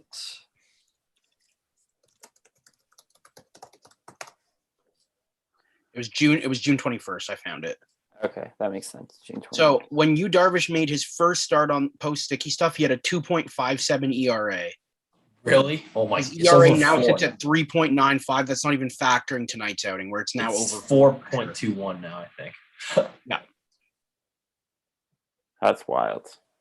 Sticky stuff merchant. Well, I mean, in fairness, his FIP at the time was 3.17, so the ERA was rising for sure, but like it's ballooned since the sticky stuff crackdown. Yeah. Here, let me just do some quick maths and I'll get you that calculation.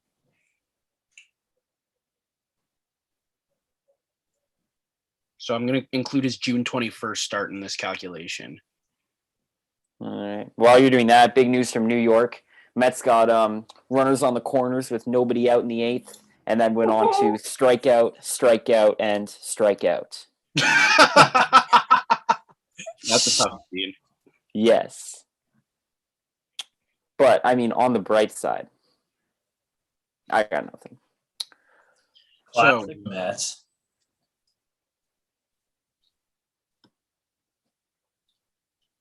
On the bright side, let's go Blue Jays. Yeah, welcome to the So bandwagon. in 12 starts since the crackdown, Darvish has allowed 40 runs. So can someone just write that number down for me really quickly so I can calculate the innings? 40 runs. So he's allowed 40 runs in his 12 starts, and in those 12 starts, he has thrown.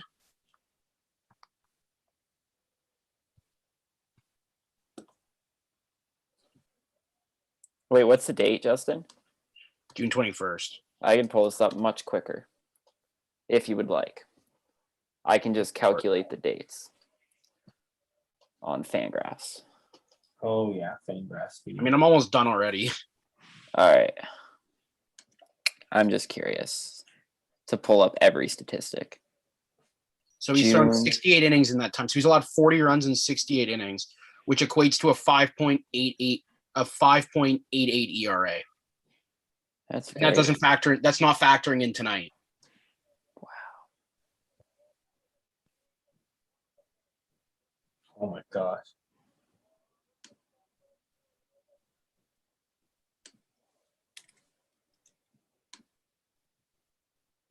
All right, June 21st.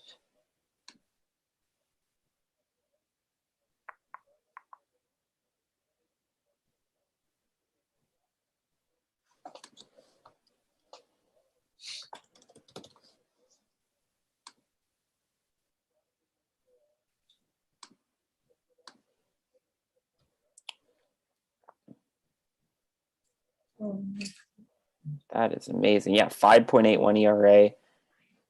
Opponents are hitting 253 against him, slugging 510. Wow. That's just bad. His whip is 1.19. His BABIP against is 304. Oh, so it's not even that high. No. He's giving up what he deserves. On batted balls, he's given up medium to hard contact on. Can you factor in tonight's performance into his stats? 80. No, tonight's performance will not be included. But 86% of the time, he gives up medium or hard contact. Soft contact only 13% of the time. Because when you don't get your spin rate, bad things happen. Spin rate, baby. So we're not saying you Darvish was cheating, but we're not saying that. We're not saying it. Yeah. He has been hurt also, in fairness. He has been dealing with injury problems this second half. But those numbers still sticky stuff, Merchant. Yeah, in fairness, you Darvish does have some legitimate excuses, but he definitely was cheating. He definitely was taking advantage of that sticky stuff. Yes. Yeah. I mean, pitcher that's impressed me since the sticky stuff crackdown, as much as I hate saying it, Garrett Cole. He was a merchant of the sticky stuff, and he's figured it out without it. Yeah. Good job. You know who wasn't a merchant of the sticky stuff? Robbie Ray. Gotten better. Robbie Ray. Shout out Pete Walker, fixing our boy. Pete Walker. If you're a starter who's broken, just sign out in Toronto. Pete Walker will coach you up. I mean, half the time he doesn't fix you, but like when you have legitimate stuff and just command problems, he fixes you. 50% of the time, he works every time. Hey man, that's a pretty good success rate if you think about it. Yeah, it is. I do like Pete Walker as a pitching coach. I think he's really good. Shouldn't be Sorry, guys. We got some comments on YouTube. I haven't been paying attention. Oh, let's hear him. Top of the lineup commented, Harper is the most underrated, overrated prodigy. Agree with that. I agree with that statement so full-heartedly. Yeah. And he thinks Harper will win the MVP. Harper got so hated to the point that everyone said he was overrated. Yeah. People hated him so much that he became underrated. That's how hated. It's so ridiculous. He's the only player I've ever seen in my life be simultaneously over and underrated. So that comment is 1,000% on the mark. Yeah, Definitely. I didn't realize he was doing so good this year because I don't know. I just assumed he's overrated and everyone's too hyped up about it. Seriously. Yeah. Been good. He's a damn good player. It's just everyone got so sick and tired of seeing his name constantly. Plus, like, we're not seeing the Phillies winning, which that doesn't also help either. does kind of change it. Like, the Phillies have been awful. The only player that it really hasn't hurt is Ohtani. Yeah. That's just because he's That's- pitching, which is so absurd. Yeah. So, It's wild. Yeah, honestly, like, looking at the stats, I'm a Harper over Tatis right now, but it's definitely close. It's close. You can go on. You can pick either and not be wrong. Again, Yes. 100%. But if you don't pick Ohtani in the American League, you're wrong. As much as we all want Vladdy to win. I do want Vlad to win, but Yeah. Although, mind you, Matt's also obsessed with Shohei Ohtani, if you haven't noticed. So, I do like Ohtani. just a little. yes. Matt's actually been obsessed with him since the start. I think he's got I heard a story earlier this week that Matt actually wore an Ohtani shirt to the bar recently. That's confirmed. And it wasn't, I don't mean like an Ohtani jersey, like an Ohtani like shirt t-shirt like Noah has hanging up. No, he wore a shirt plastered with Ohtani's face. Oh, we're going to get it now. We're going to see it. Let's see it, Matt. Oh, actually, I did see this. That is hilarious. I would just like it to be known that I'm also getting this shirt. Where is this shirt? I need one. Aiden actually Aiden- messaged me about it today and asked if I wanted one. So I said yes. Oh my goodness. He had an extra one. He offered it to me. I said sure. Yeah, because his dad went to a Angels game against the Blue Jays, actually. It's a little fun. See, fun little tidbit about Beanie Bro Sports. We travel well out here. Yes, we do. Hopefully, we can travel to a Blue Jays home wild card game. Woo! Yeah, I mean, I want to go. I mean, Okay, we got another comment here. Vladdy will get Triple Crown. Oh, I like the bold statement. Confidence. Here at Beanie Bro Sports, love the confidence. Let's go. Triple crown. I mean, I'm wearing a Jays hat right now, so you know where my allegiances lie, but we respect that opinion here. Yeah, I mean, I respect it. I mean, Justin, we were talking earlier. Starling Marte hasn't even qualified yet for the batting title. Yeah, that's wild. I don't So, think like, he will qualify for the batting title. He's about 55 plate appearances away, but I mean, if he gets injured, who knows? what's his average right now? 322. Oh, fuck off, Starling. Yeah. So right now, Starling Marte and Jose Abreu were the biggest causes of concern for Vladdy Guerrero Jr. Jose Abreu's got 107 RBIs. Other cause for concern are his own teammate, Yes. Teoscar Hernandez. Yeah. He has this same. Just reminder, Teoscar Hernandez was acquired with two other players for Francisco Liriano. Francisco Liriano, the GOAT in Toronto. What an absolute trade. What an absolute baller trade. Yeah, I'm glad the Astros were the one that got fleeced. Haha. I mean, I don't think the Astros care all that much because they still won their World Series making that trade. Yeah, and they have a I know they cheated for it and it's huge and controversial, but as of right now, they still own the title. So Yeah, I don't think they care. For those watching right now, you got any more questions? Let us know. Also, who are you predicting will win that AL and NL wildcard spot? And also, if you haven't hit that subscribe button, make sure you do it. Top of the lineup. Oh, That's you. let's go. Noah, I'm not going to say they're dead yet, but I think it might be time to say goodbye to Seattle's hopes. Are they getting destroyed by the Red Sox right now? They're winning 1-0, but it's the second inning. It's more of a general comment about how Yes. like their schedule isn't getting any easier. The Jays are absolutely on fire, and the Red Sox schedule is about to get easier. Correct, but Mariners have a chance they can sweep the Red Sox. You never know. They do. You're not wrong. But after the Also, Royals, it's a lot harder. Athletics. I'd like to clarify. I never thought the Mariners were going to make the playoffs, but I would You did say they'd love be it. 500. I would love it if they made the playoffs. You did say they'd be 500. You were right about them, so kudos. We tip our caps to that. Yes, I also predicted that the Twins would win the Central, but at least I'm right sometimes. We all get wrong things. I mean, the Diamondbacks are wild card contenders, but Yes. well, in fairness, at least you're not Aiden, who said the Rays wouldn't even be like a top 15 team in baseball. So That's true. That man was done with the Rays. He had voter fatigue Yes, Yeah, he I of an get did. it. actual team. But I mean, to be fair to Aiden, I mean, I don't know. I got nothing. Sorry, Aiden. Sorry, Aiden, you're on your own, champ. Yeah, you're on your own, Aiden. You can't defend yourself, so we're gonna roast you.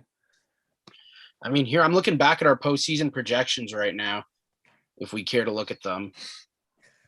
I mean, 3 of us had the Yankees winning the AL East, so we're all idiots on that one. Yes.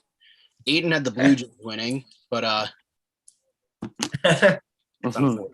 I mean, it's gonna get at least something right. Me and Matt had the White Sox winning, so took our caps, Matt.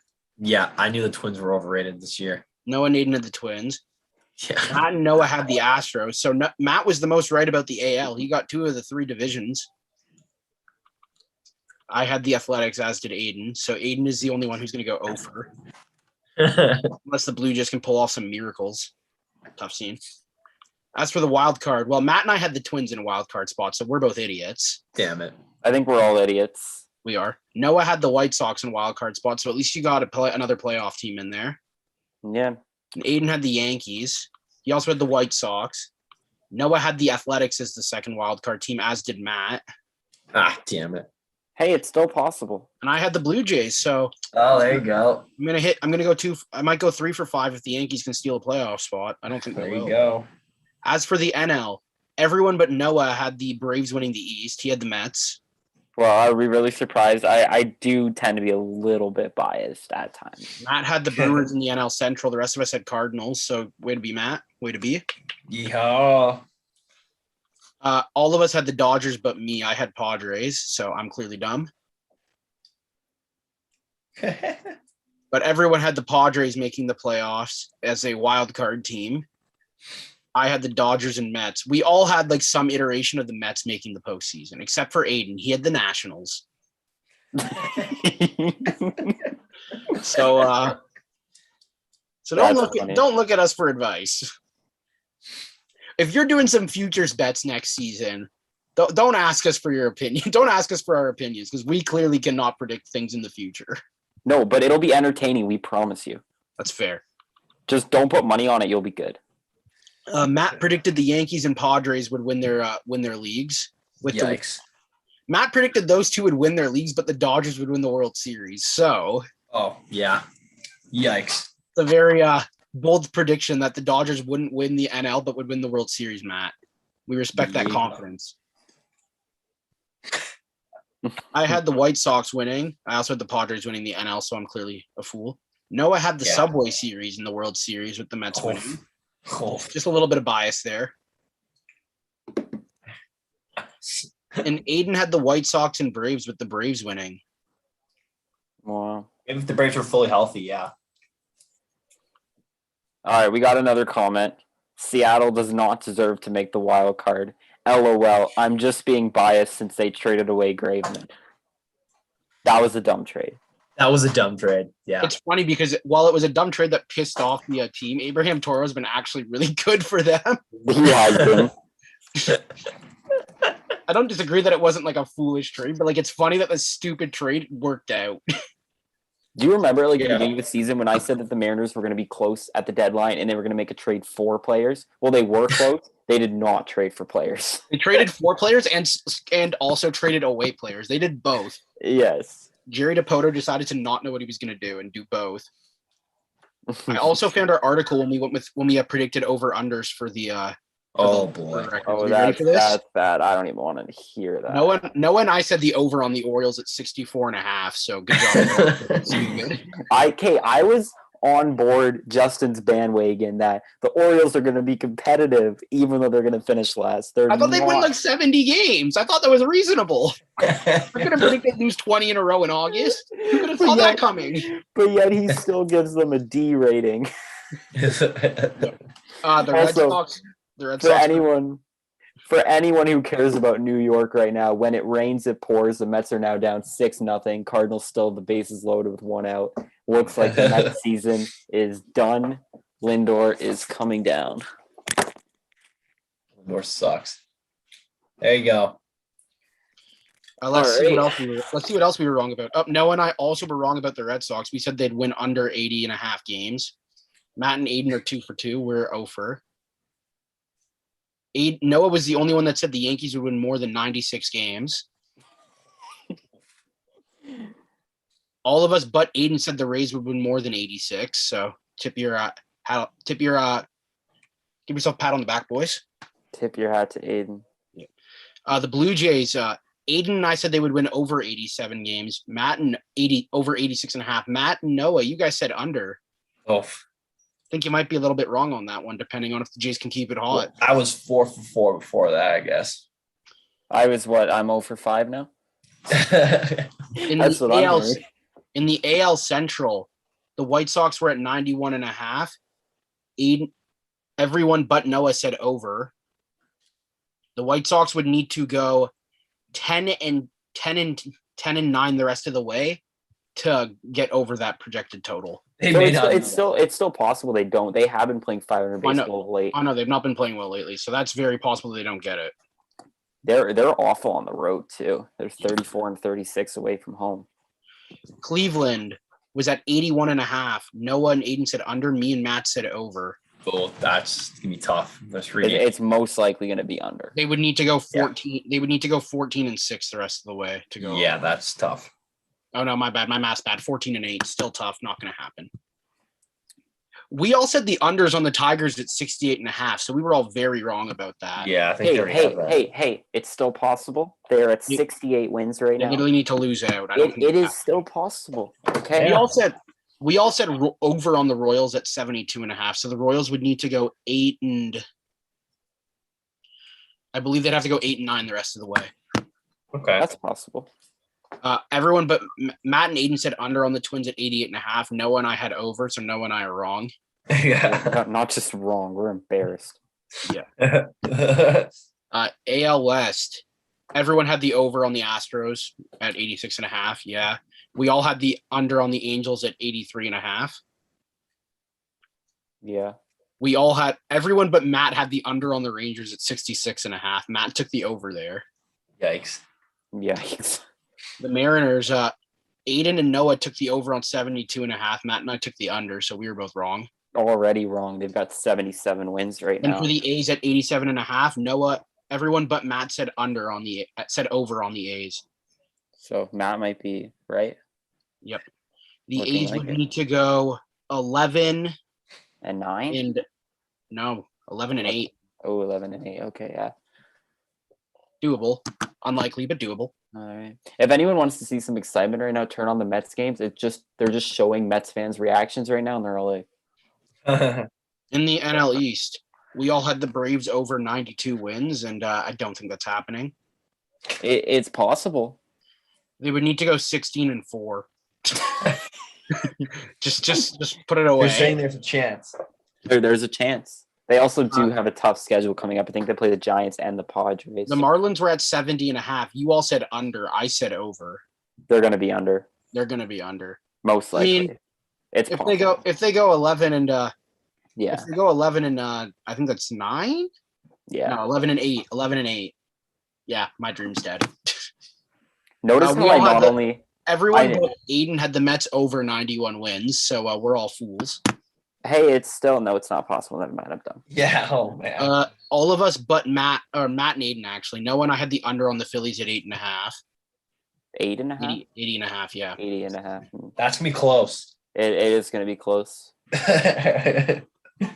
The only one I got right that all of you got wrong, I took the under on the Nationals at 84.5. You all took the over. Yeah. They decided to trade everyone.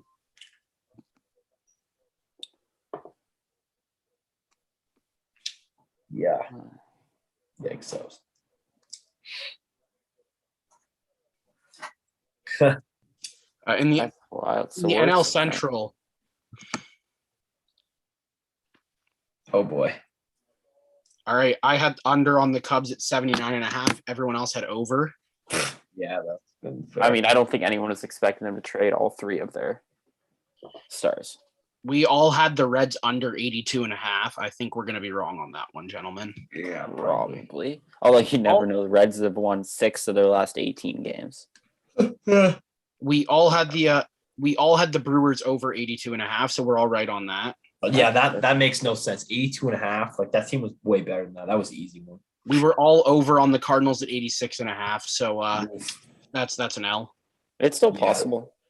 And everyone but Noah was under the Pirates 59.5. Noah took the over.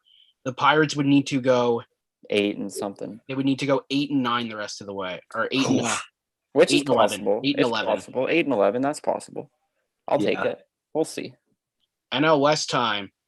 Noah and Aiden took the under on 74.5 for Arizona. Matt and I took the over. I bought into the hype when Justin was preaching. Yeah. That was me with the Orioles. I bought into Justin's hype. Yeah. Just blame Justin on our portal picks. Yep. Yeah, honestly. For Colorado, Aiden and Noah said over. Matt and I said under. Over what? Like over 64.5. So I didn't hear the 64.5 part. the Dodgers were at 101.5. Noah and Aiden said under. Matt and I said over. Wow. I think they're gonna. I don't like. What do they? They gotta go. They gotta go 11 and. They gotta go 11 and 7 the rest of the way, and I think that's very doable. They'll do that. I think. I think they're going to be under. I still think they're going to be under. I think once the Giants win the division, the Dodgers are going to be resting a bunch of guys. It's very close. It is very close, and it will be very close, but I still think they go under. Especially with the Giants are still winning. The quicker the Giants win the division, the less chance the Dodgers have of winning 101 games. Continuing, we all had over on the Padres at 94.5, so that's a big yikes. Yikes. 94? Yeah. Oh, Lord. Yeah, that's a big oof. And then the Giants, all of us had over but Noah. The Giants were 75.5. Noah had the under. The rest of us had the over. That's the good life. All right. I'm smart. You're welcome, everyone. You should definitely use me if you need any betting tips in the future. Yep. If you're looking to call us all, we're all really good. Yeah, but if you're looking to lose some money, just come to me. Because I'll do it. Do we have any more YouTube comments about our foolishness? We do not, unfortunately. Wow. I also have our awards predictions, gentlemen. Oh, Lord. If you'd like to revisit. I don't even want to. Oh, my God. I picked Jamison Tyone and Marcus Stroman to win the 2 Cy Youngs. But, I mean, hey, it would have been crazy if someone picked Robbie Ray at the beginning of the year, potentially. Well, here, we were all horribly wrong on MVP. The only one that was semi-close was Noah. Noah picked for the AL. Noah picked Correa, who's actually like a top 50. I'd like to point out that when I picked Correa, I was ridiculed by everyone in the group. You were. I was seriously ridiculed, but Carlos Correa, considering what everyone else probably picked, not a bad choice. No. I'd love to hear everyone else's choices for Aiden had DJ LeMahieu. Oh, that's great, Aiden. I had Mike Trout, and he got lost to injury, so that's unfortunate for me because he was having another Trout year beforehand. Yes. But you can't predict injury, and oh well, I was wrong. That's life. Matt picked Bregman. He was injured too. Yeah. In the NL, Noah picked Bryce Harper, so he could get one. Oh, I did. Okay. Let's go. Eden picked Christian Yelich. Another guy that had a season ruined by injuries. I picked Acuna. He was looking like it. Who did Matt pick? And then Matt picked Juan Soto. That's a good one, honestly. I think that's a good pick still. For the Cy Young, Cy Young, we're just going to ignore Noah's Jamison Tyone pick. Aiden and Matt both picked Shane Bieber. Injured. I picked Garrett Cole. Okay, that's fair. In the NL, Noah picked Marcus Stroman. Which he has had a good year. Aiden and I picked DeGrom, whose seasons were ruined by injury. He would have won. I stand by that. And Matt picked Aaron Nola. Okay. I mean, just back to Marcus Stroman for a moment. He has a 2.87 ERA. Stroman's been great this year. He has been good this year. And no, he's not going to win Cy Young, but he's a top 10 for sure. Boy, our rookie of the year picks are rough outside of Matt. Aiden had Nate Pearson, Noah and I had Kelnick, and then Matt had Rosarena. Oh my goodness. Oh, let's go. In the NL, Noah had Jazz Chisholm. Aiden had Key Brian Hayes. I had Sixto Sanchez, who hasn't even thrown a pitch this year. And Matt had Ian Anderson. Yeah. Anderson's been decent this year, hasn't he? We did not fare well with our predictions at all. Jazz Chisholm's been decent this year. He's top 5 for rookie of the year. Ian Anderson 7-5, ERA of 3.61. That's not too bad. Yeah. Although to be fair, after we made these predictions, I did point out that I thought Trevor Rogers had a really good shot at rookie of the year. He's not going to win, but he is going to get second. Just to point out. I have to get credit for something, right? Hey, you got Harper. That was your credit. That's true. I'm pretty happy about that pick now. I don't even remember doing that, but thank you, Bryce. I've always believed in you, and kudos. I'm pretty sure you said at the time you did it for the memes because you believed in his ability, but you thought he had no hope.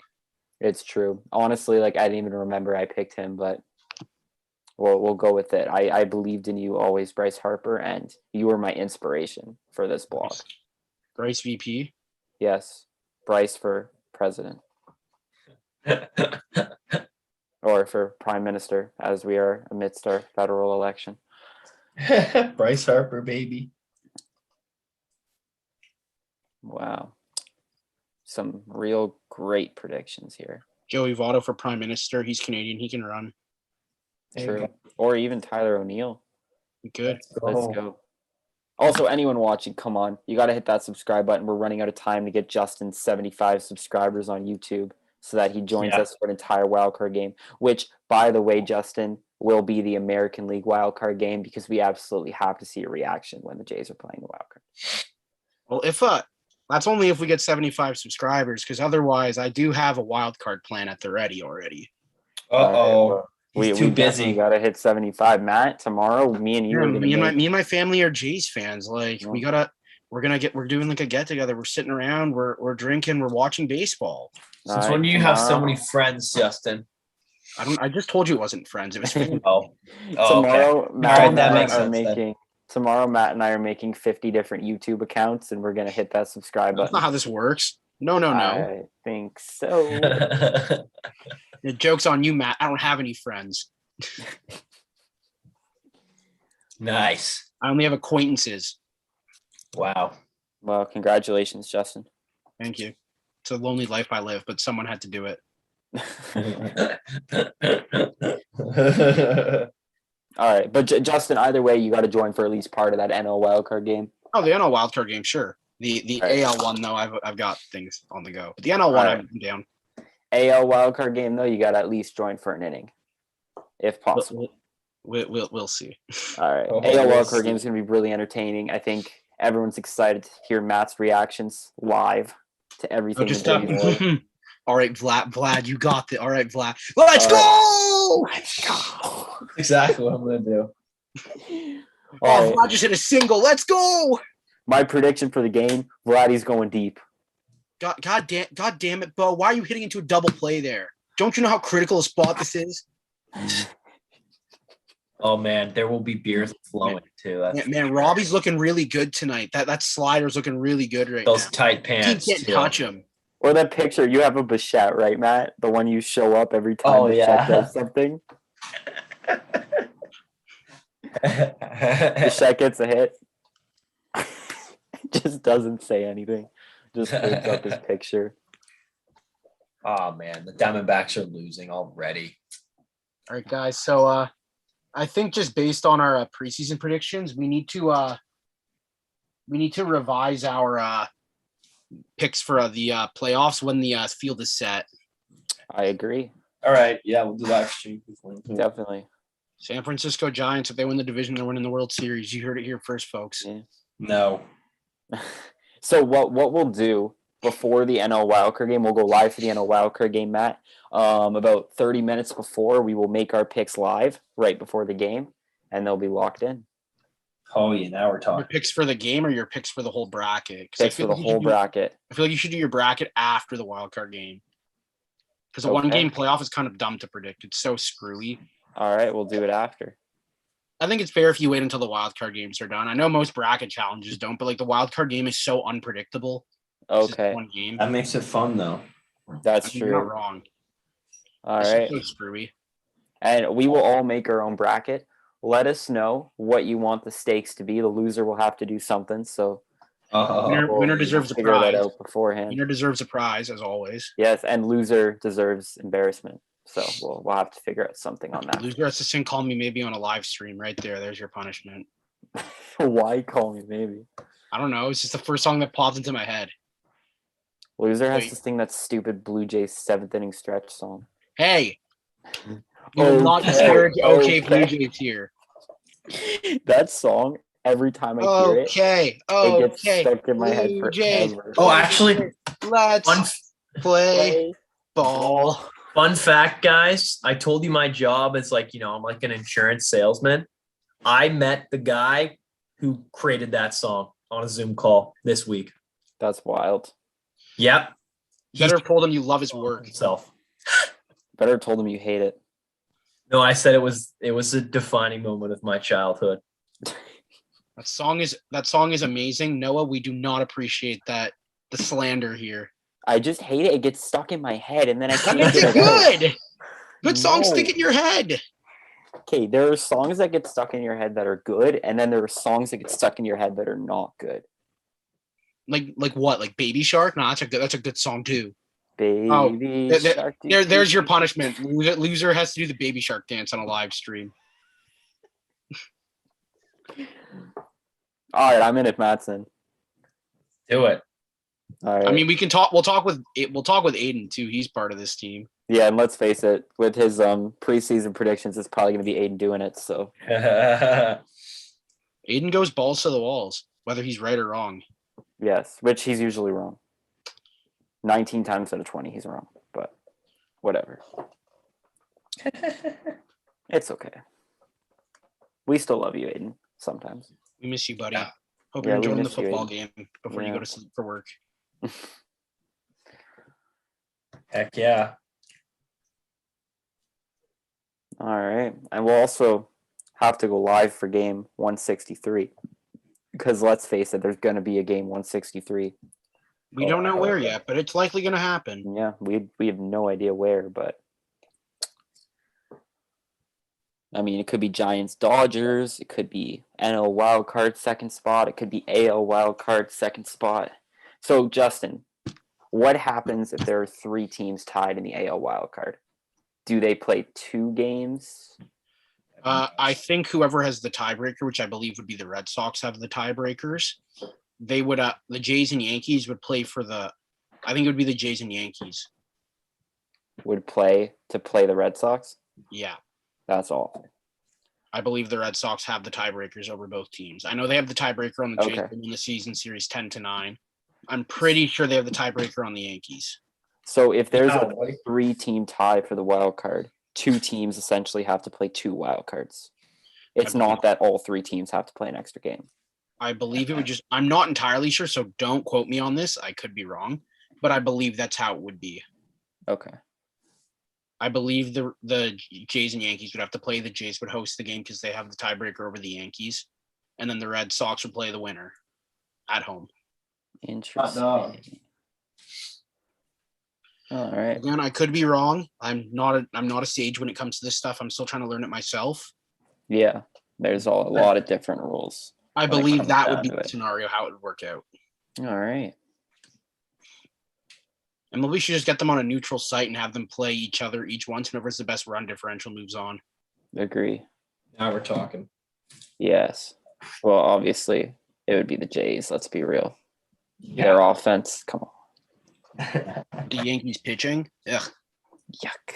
Oh, yucks. Their Yeah, bullpen's so- been pretty bad this year, the Yankees. I mean, in Chapman's fairness, been Garrett terrible. Cole will pitch one of those games, but like still. Yeah. That's true. The question is, in that type of scenario, who would pitch your second game? Like you're That's- gonna touch who are you gonna trust with that if you're the Yankees? Kluber? That's a great question.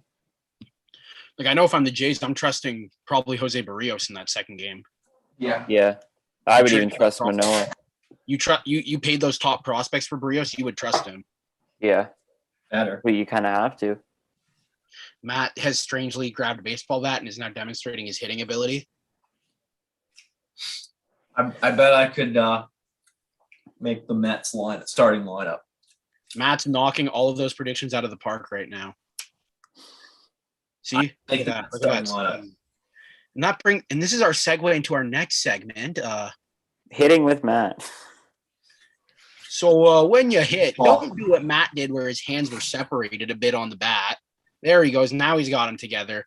Look at that back elbow up. The bat wiggles a bit much, but if he could calm it before the pitch comes in, it should be fine. He didn't calm it before the pitch came in. You see, kids, you don't want to do that. You want to stop your wiggle before the pitch comes in, because if your bat's moving like that, you got loose wrists. You're not being firm and strong with it. You're going to lose some power there. I've gotten a hit off a major league prospect, so I'm kind of legit. Listen to me. Matt Brash. Let's see how he's doing this year. Just again, don't do that bat wiggle when you're about Yeah. to. He's in Double-A. Unless your name is Gary Sheffield, don't do that. He's in Double-A, by the way. The guy I got a hit off of, he is 3-1 with an ERA of 2.01 in 9 starts in Double-A with Seattle. Matt Brash. Remember the name. How old were you when you got this hit? We were 16. He was 16. He was already a big time prospect then too. He was throwing like 90. All right. All I'm gonna say is I would like you if he gets to the big leagues, I'd like you to try to go get a hit off him then. I agree.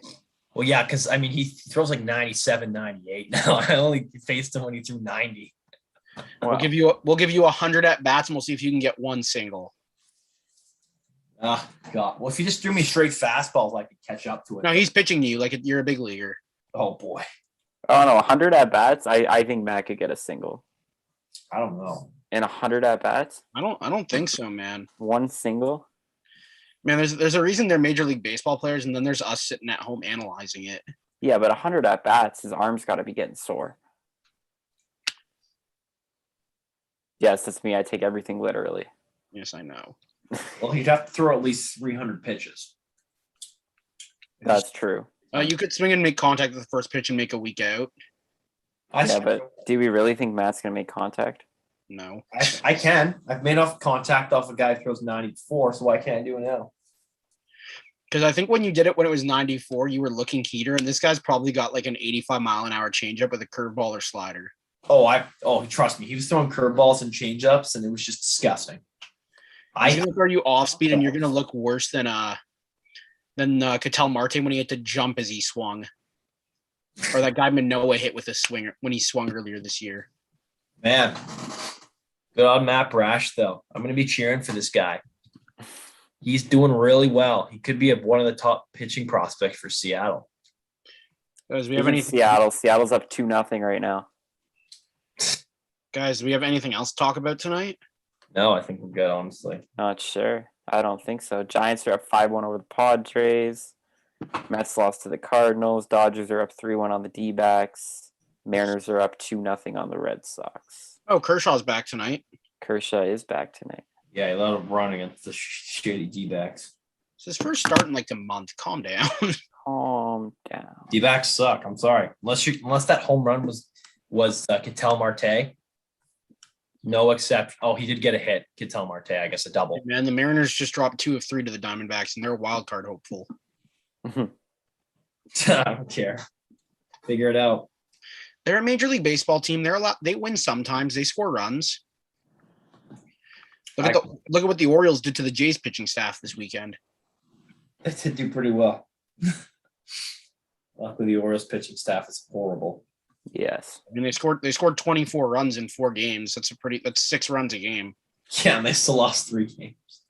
That's what happens when you allow 27 runs in 4 innings of baseball across 2 games. Yeah.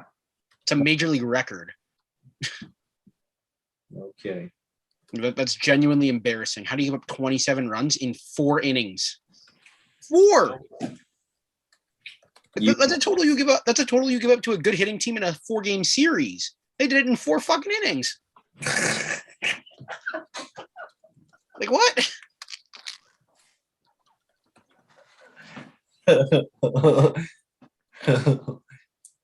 Oh gosh, I love the Orioles. Stat padding team. I can tell you one group of people who don't love the Orioles. Who? Orioles fans. That's true. They need to figure out. I don't know. That franchise is a mess right now. Remember when they were good for 5 years, and then Buck Showalter didn't put in Zach Britton, and it's all been downhill from there? Good times. Yeah. Man, suck. Now their highlight of their season is yelling at a pitcher to shut up and pitch from their manager. God, the Orioles suck. I think that's a pretty good note to end our night off on, gentlemen. That's a Yeah. great note. Orioles right, suck. well. These are great. That's all you need to know. Yeah. And Blue Jays are on fire. Oh yeah, another win again today against a good team. That's a very good team. Oh yeah. Now can they All win right. more? Well, we will see you all next Monday for another live stream as we get closer to the postseason. Hopefully, the Blue Jays will have a bit more of a lead in the wild card, looking to get home field advantage in that wild card game. And remember, 75 subscribers gets Justin for the AL wild card game, entire game. Oh, Don't hit it, And- please. And he said he'll have a drink per inning. And oh. Matt said earlier, we're probably going to have a 17-inning game. So let's go. Man, I never promised what kind of drinks they'd be. No, you did. If we get 75 subscribers, our viewers are going to be pretty frustrated if you're drinking water. Hey, man, could be vodka. They don't know. Oh my goodness! Maybe I'll have. All right. Maybe I'll have a mimosa. Oh Lord. Who doesn't love a good mimosa? Oh Lord. All right. Well, while everyone is making fun of Justin, make sure you subscribe. And if you have any questions, message on this YouTube link or send us a message on Instagram. We're close to 250 followers on Instagram. Make sure you hit that follow button At Beanie Bro Sports. at Beanie Bro Sports. And we're doing another merch order soon. So if you want your shirt, let us know. Yeet, All yeet. right. Have a great rest of the night, everyone. We will see you again very shortly next